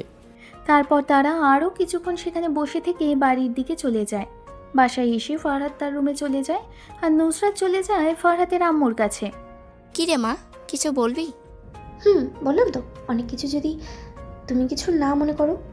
আরে না, কিছু মনে করব না, বল। আসলে খালামণি, আমি না ফরহাদকে ভালোবেসে ফেলেছি। তা ফরহাদ? আমরা দুজন দুজনাকে ভালোবাসি। বুঝলাম। তা এখন আমি কি করতে পারি? আমাদের বিয়ে দিয়ে দাও এত শখ? Please please. আচ্ছা, তা আমি ভেবে দেখব। এখন যা তুই। ঠিক আছে। কি সমস্যা? কোনো নকশারা রুমে ঢুকে গেছো কেন? আর কিছুদিন পর তুমি মানুষটাই তো আমার হবে, তখনই আইন কই যায় তা দেখব। তা পরে দেখা যাবে, এখন তো নক করে আসা লাগবে। যে জায়গায় তুমি মানুষটাই আমার, সেই জায়গায় নক করবো কেন? তোমার করতে হবে, এটাই শেষ কথা। না, করবো না। ঠিক আছে, তোমার যা ইচ্ছা করো। সত্যি তো? সত্যি। এটা বলতে দেরি আছে। নুসরাত দরজা বন্ধ করতে দেরি হলো না। দরজা বন্ধ করলে কেন? কেন মনে নেই? তুমিই তো বললে যে আমার যা ইচ্ছে তাই করতাম। তাই বলে দরজা বন্ধ করবে? নুসরাত আর কোনো কথা না শুনে ফারহাদের দিকে এগোতে লাগলো, আর ফারহাদ বলতে লাগলো, দেখো, উল্টাপাল্টা কিছু করবে না বলে দিলাম। আজকে আর তোমার কোনো কথা শুনবো না। আরে আগে শোনো তো। নুসরাত দুষ্টু হেসে ফারহাদের একদম সামনে এসে দাঁড়ালো। এত ভয় পাচ্ছ কেন? ভয় পাচ্ছি না, তবে তোমার মাথায় এখন কি চলছে সেটা বুঝতে পারছি না। বুঝতে হবে না। এই বলে নুসরাত হঠাৎ ফারহাদের দুই গাল আলতো করে চেপে ধরে বলল, একটা কথা মনে রেখো, আজ থেকে তুমি শুধু আমার। ফারহাদ লজ্জা পেয়ে মুখ অন্যদিকে ঘুরিয়ে নিল। এসব নাটক বন্ধ করো, কেউ দেখে ফেললে। দেখো, আমি তো কোনো ভুল করছি না। আমি আমার ভালোবাসার মানুষের সাথেই কথা বলছি। তাও দরজাটা খুলে দাও। আগে একটা কথা বলো। কি কথা? আমাকে সারা জীবন এভাবে ভালোবাসবে? ফারহাদ মুচকি হেসে মাথা নাড়ল। ইনশাল্লাহ, যতদিন বেঁচে থাকবো তোমাকেই ভালোবাসবো। ফারহাদের কথা শুনেই নুসরাতের মুখে তৃপ্তির হাসি ফুটে উঠল। এই কথাটাই শুনতে চেয়েছিলাম। এরপর সে দরজা খুলে দিল। ঠিক তখনই বাইরে থেকে ফারহাদের আম্মুর ডাক ভেসে এলো। ফরহাদ, নুসরাত, তোরা কোথায়? নিচে আয়, তোদের সাথে একটা গুরুত্বপূর্ণ কথা আছে। ফারহাদ আর নুসরাত একে অপরের দিকে তাকিয়ে মুচকি হেসে একসাথে রুম থেকে বেরিয়ে নিচে চলে গেল। নিচে এসে, আম্মু বলো, কি বলবে? শুধু আমি বলবো না, এখানে যারা আছে সবাই বলবে। তখন নুসরাত আর ফারহাদ চারদিকে তাকিয়ে দেখে সবাই সেখানে বসে আছে। তা আমি যা শুনছি তা কি সত্যি? কি শুনেছো? এই যে তোমরা প্রশ্ন করছো। বুড়ি, যা শুনেছো সব সত্যি। তাহলে তো ভালোই। ফারহাদ আবার প্রশ্ন করে, কি ভালো মামা? আমরা একটা ডিসিশন নিয়েছি। কি ডিসিশন মামা? আমাদের ডিসিশন হলো যে আমরা তোদের বিয়ে দিতে চাই। সত্যি মামা? সত্যি। এর মাঝে ফারহাদ বলে উঠল, কেন চাও না? কারণ আমি এখনো বেকার, আর আমি কোনো কাজ করি না বা চাকরি করি নাকি। এই কথা শুনে ফারহাদের আম্মু বলে উঠল, আচ্ছা, তাহলে তোর এ সমস্যা? তাহলে তোর আব্বুর এই বিশাল সাম্রাজ্য, এই অফিস, টাকা পয়সা, এগুলো কার? মানে তোর নামে যে সম্পত্তি আছে তা তুই কেন, তোর 14 গোষ্ঠী বসে খেলেও কমবে না। তাই বলে আমি বেকার হয়ে বিয়ে করতে পারবো না, আর আমি তো এখনো পড়ালেখাও শেষ করি নাই। আমি এত কিছু শুনতে চাই না, আর তোর এসব নিয়ে চিন্তা করতে হবে না। তাহলে কি করব? যা করার আমি করব। এখন তোকে বিয়ে করতে হবে মানে হবে। তাহলে ঠিক আছে। খুশি হয়ে ওভাবে ফরাদকে নিয়ে ওপরে চলে গেলাম। আর নিচে সবাই হাসতে লাগলো। তাহলে এখন দিন তারিখ পাকা করি, কি বলিস তোরা? জি মা, তাই করো। নুসরাতের আম্মুর দিকে তাকিয়ে বলল, তুই কিছু বলবি? আমি আর কি বলবো, ছোটবেলা থেকেই তো সব কিছু পূর্ণ করেছি। আচ্ছা, তাহলে এসব বাদ দে। আর শোন, সামনে শুক্রবার দিলে কেমন হয়? এত তাড়াতাড়ি? কেন, কোনো সমস্যা হবে নাকি? না, কোনো সমস্যা হবে না। তবে ও হচ্ছে জেকে গ্রুপের উত্তর অধিকারী এবং ভবিষ্যৎ চেয়ারম্যান। তাতে কি হয়েছে? কি হচ্ছে মানে, ও ভবিষ্যৎ সিও। আর বিয়েতে কোনো অনুষ্ঠান হবে না, এটা কেমন দেখায় বল? তা ঠিক। তবে বুবু, এখন না হয় আয়োজনটা করে ফেলি। এত তাড়াতাড়ি কিভাবে সম্ভব? সম্ভব। শোন, আজকে কি বার? কেন, রবিবার? তাহলে এই শুক্রবারের পরের শুক্রবার বিয়ের দিন হলো। তা ঠিক হয়। তাহলে এখন থেকে কাজ শুরু করি। অন্যদিকে ফরহাদকে নুসরাত বলতেছে, আচ্ছা শোনো। কি বলো? আমি তোমাকে কতটুকু ভালোবাসবো সেটা কি মুখে বোঝানো যায়? তবুও শুনতে চাই। ফরহাদ মুচকি হেসে নুসরাতের চোখের দিকে তাকিয়ে বলল, যতটা ভালোবাসলে কাউকে হারানোর ভয় কাজ করে ঠিক ততটাই। নুসরাতের ঠোঁটে লাজুক হাসি ফুটে ওঠে। তাহলে যদি কোনো দিন আমি তোমার উপরে রাগ করি, তাহলে আমি তোমার রাগ ভাঙাবো, আর যদি কথা না বলি? তবুও তোমার পাশেই থাকবো, কারণ ভালোবাসার মানে শুধু সুখের সময় পাশে থাকা না, অভিমানের হাতটাও না ছাড়া। যদি আমি খুব জেদ করি? তাহলে তোমার জেদের কাছে হেরে যাব, তবু ভুল করলে অবশ্যই বুঝিয়ে বলবো। নুসরাত হেসে বলল, আচ্ছা, বিয়ের পরও কি আমাকে এতটাই ভালোবাসবে? ইনশাল্লাহ বিয়ের পর ভালোবাসা আরও বাড়বে, কারণ তখন তুমি শুধু আমার ভালোবাসার মানুষই থাকবে না, আমার জীবনের সাথী হবে। নুসরাতের চোখ আনন্দে চকচক করে উঠল। জানো, আজ আমি পৃথিবীর সবচেয়ে সুখী মেয়ে। আর আমি পৃথিবীর সবচেয়ে ভাগ্যবান মানুষ, কারণ আমি তোমার মতো একজনকে পেয়েছি। নুসরাত লাজুক হেসে ধীরে বলল, একটা কথা বলবো? বলো। কখনো আমাকে ছেড়ে যাবে না তো? ফরহাদ এক মুহূর্তও দেরি না করে উত্তর দিল, মৃত্যুর আগে পর্যন্ত নয়, আর যদি কোনোদিনও কষ্ট আসে আমরা দুজন একসাথে তার মোকাবেলা করব। ফরহাদের কথা শুনে নুসরাত আবেগে হাসল। তাহলে আজ থেকে একটা প্রতিজ্ঞা করি। কি প্রতিজ্ঞা? যত ঝড়ঝাপটাই আসুক, আমরা কেউ কারোর হাত ছাড়বো না। ফরহাদ নিজের হাত বাড়িয়ে দিল। কথা দিলাম।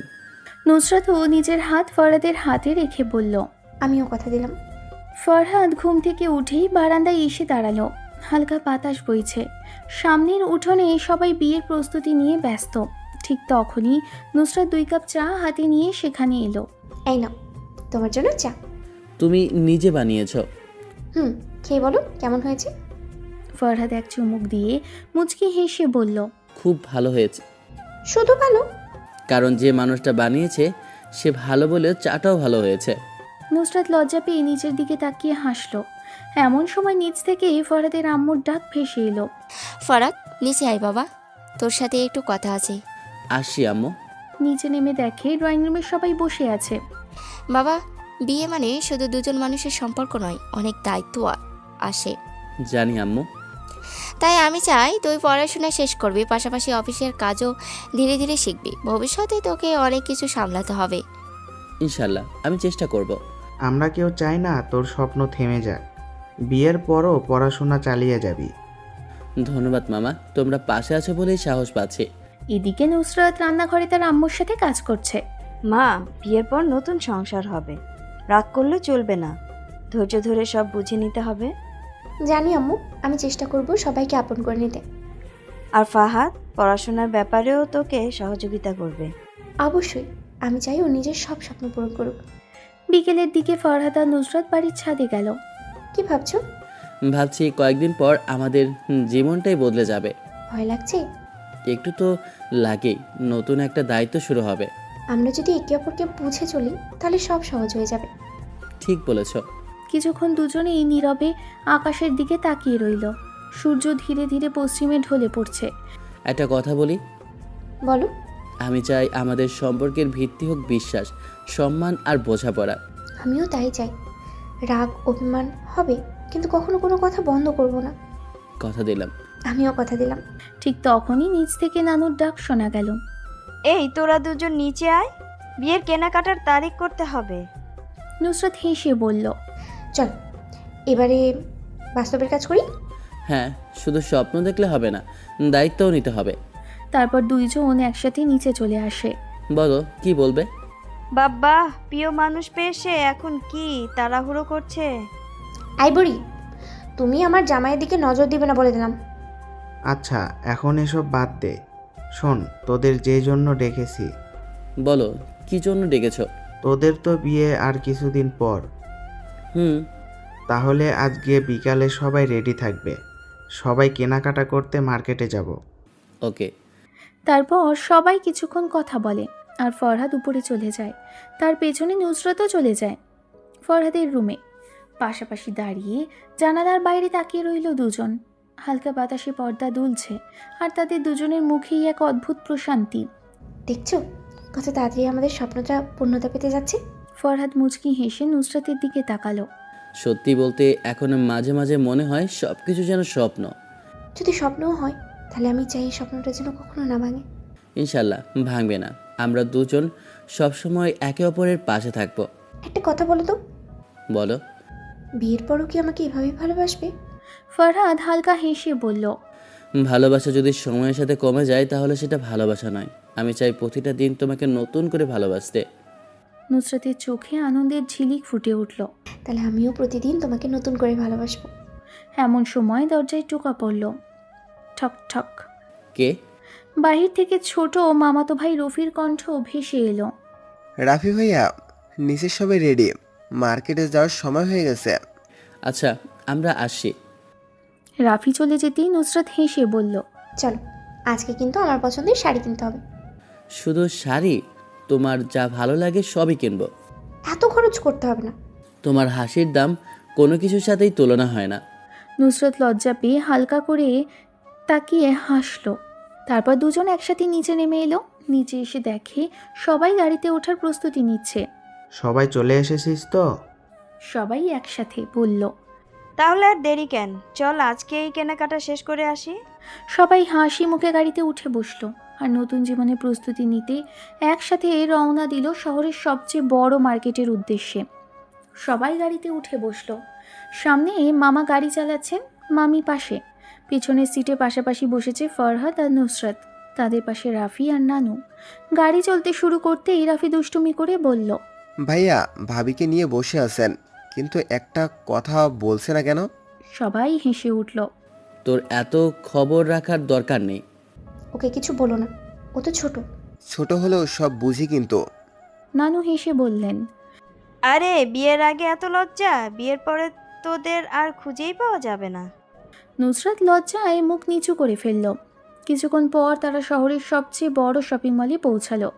চারদিকে মানুষের ভিড়, রঙিন আলো আর বিভিন্ন দোকানের সাজসজ্জা দেখে নুসরাত মুগ্ধ হয়ে গেল। ওয়াও, জায়গাটা কত সুন্দর। তোমার ভালো লাগলো? খুব। তাহলে আজকে শুধু হাসবে, মন খারাপ করা একদম নিষেধ। নুসরাত মুচকি হেসে মাথা নাড়ল। প্রথমে সবাই শাড়ির দোকানে ঢুকলো। একটার পর একটা শাড়ি বের করা হচ্ছে। লাল, মেরুন, গোলাপি, নীল, বেগুনি, কত রং। দোকানদার একটি গাঢ় লাল বেনারসি বের করতেই সবাই একসাথে তাকিয়ে রইল। এই শাড়িটা নুসরাতের উপর দারুণ মানাবে। নানুও মাথা নেড়ে বললেন, আমার নাতিকে তো রাজকন্যার মতো লাগছে। নুসরাত শাড়িটা হাতে নিয়ে ফরহাদের দিকে তাকালো। তোমার কেমন লাগছে? ফরহাদ কয়েক সেকেন্ড চুপ থেকে বলল, যদি তুমি এটা পারো তাহলে আমার চোখ তোমার দিক থেকে সরানোই কঠিন হবে। কথাটা শুনে সবাই হেসে উঠল। নুসরাত লজ্জায় ফরহাদের হাতে হালকা একটা চিমটি কাটল। সবাই আছে, একটু কম বলো। এরপর ফরহাদের জন্য পাঞ্জাবি দেখা শুরু হলো। সাদা, অফ হোয়াইট আর কালো অনেকগুলো দেখার পর নুসরাত নিজেই একটি অফ হোয়াইট পাঞ্জাবি হাতে তুলে নিল। এটা পরলে তোমাকে খুব সুন্দর লাগবে। তোমার পছন্দ মানে আমার পছন্দ। দোকানদার পাঞ্জাবিটি পরিয়ে দেখালো। রাফি তালি দিয়ে বলল, ভাইয়া একদম সিনেমার নায়ক। নানু হেসে বললেন, এখন শুধু বিয়ের দিনটার অপেক্ষায়। এরপর গয়নার দোকানে যাওয়া হলো। নুসরাত কিছুই নিতে চাইছিল না। এত দামি জিনিস লাগবে না। দামি কিনা সেটা বিষয় না, তুমি হাসছো এটাই আমার কাছে সবচেয়ে দামি। মামা এগিয়ে এসে বললেন, আজকে কোনো না করবে না, আজকের দিনটা তোদের জন্য। সবাই মিলে নেকলেস, কানের দুল, চুড়ি আর আংটি পছন্দ করলো। সব কেনাকাটা শেষ হতে হতে সন্ধ্যা নেমে এলো। মার্কেট থেকে বের হতেই নুসরাত আইসক্রিমের দোকানের দিকে তাকিয়ে রইল। ফরহাদ সেটা দেখে ফেলল। আইসক্রিম খেতে ইচ্ছা করছে? নুসরাত একটু লজ্জা পেয়ে বলল, কিন্তু সবই তো আছে। সবাইকেই খাওয়াবো। কিছুক্ষণ পর সবার হাতে আইসক্রিম। রাফি নিজেরটা শেষ করে ফরহাদ দেড়টার দিকে তাকিয়ে বলল, ভাইয়া তোমারটা একটু দাও না। না, এটা আমার। ঠিক তখন নুসরাত নিজের আইসক্রিম রাফির হাতে দিয়ে বলল, না, এটা তুমি খাও। রাফি খুশিতে লাফিয়ে উঠল। সবাই নুসরাতের দিকে তাকিয়ে মুচকি হাসলো। রাত হয়ে যাওয়ায় সবাই কাছের একটি রেস্টুরেন্টে রাতের খাবার খেলো।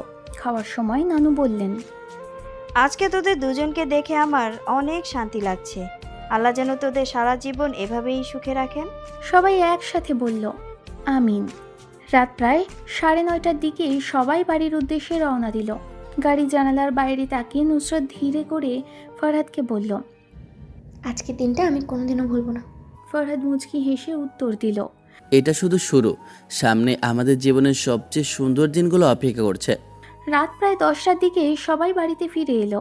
সারাদিনের কেনাকাটায় সবাই ক্লান্ত হলেও কারোর মুখে ক্লান্তির ছাপ নেই, কারণ বাড়ির প্রতিটি কোণে এখন শুধু বিয়ের আনন্দ। ড্রয়িং রুমে বড় বড় শপিং ব্যাগগুলো রাখা হলো। রাফি দৌড়ে গিয়ে একটা ব্যাগ খুলে বলল, দেখি দেখি ভাবির শাড়িটা কেমন।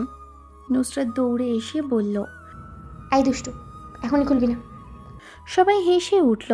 নানু হেসে বললেন, আর 2 দিন পর তো সব দেখবি, এত তাড়া কিসের? রাফি মুখ ফুলিয়ে একপাশে গিয়ে বসলো।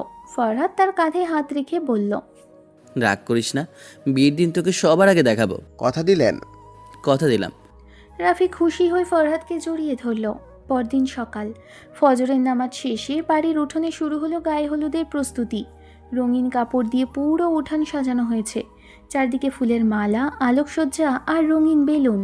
পাড়ার খালারা, মামিরা আর আত্মীয় স্বজন একে একে এসে উপস্থিত হতে লাগলেন। নুসরত নিজের রুমে বসে আছে। তার হাতে হালকা মেহেদির রং ফুটে উঠেছে। তার বান্ধবীরা তাকে ঘিরে বসে গল্প করছে।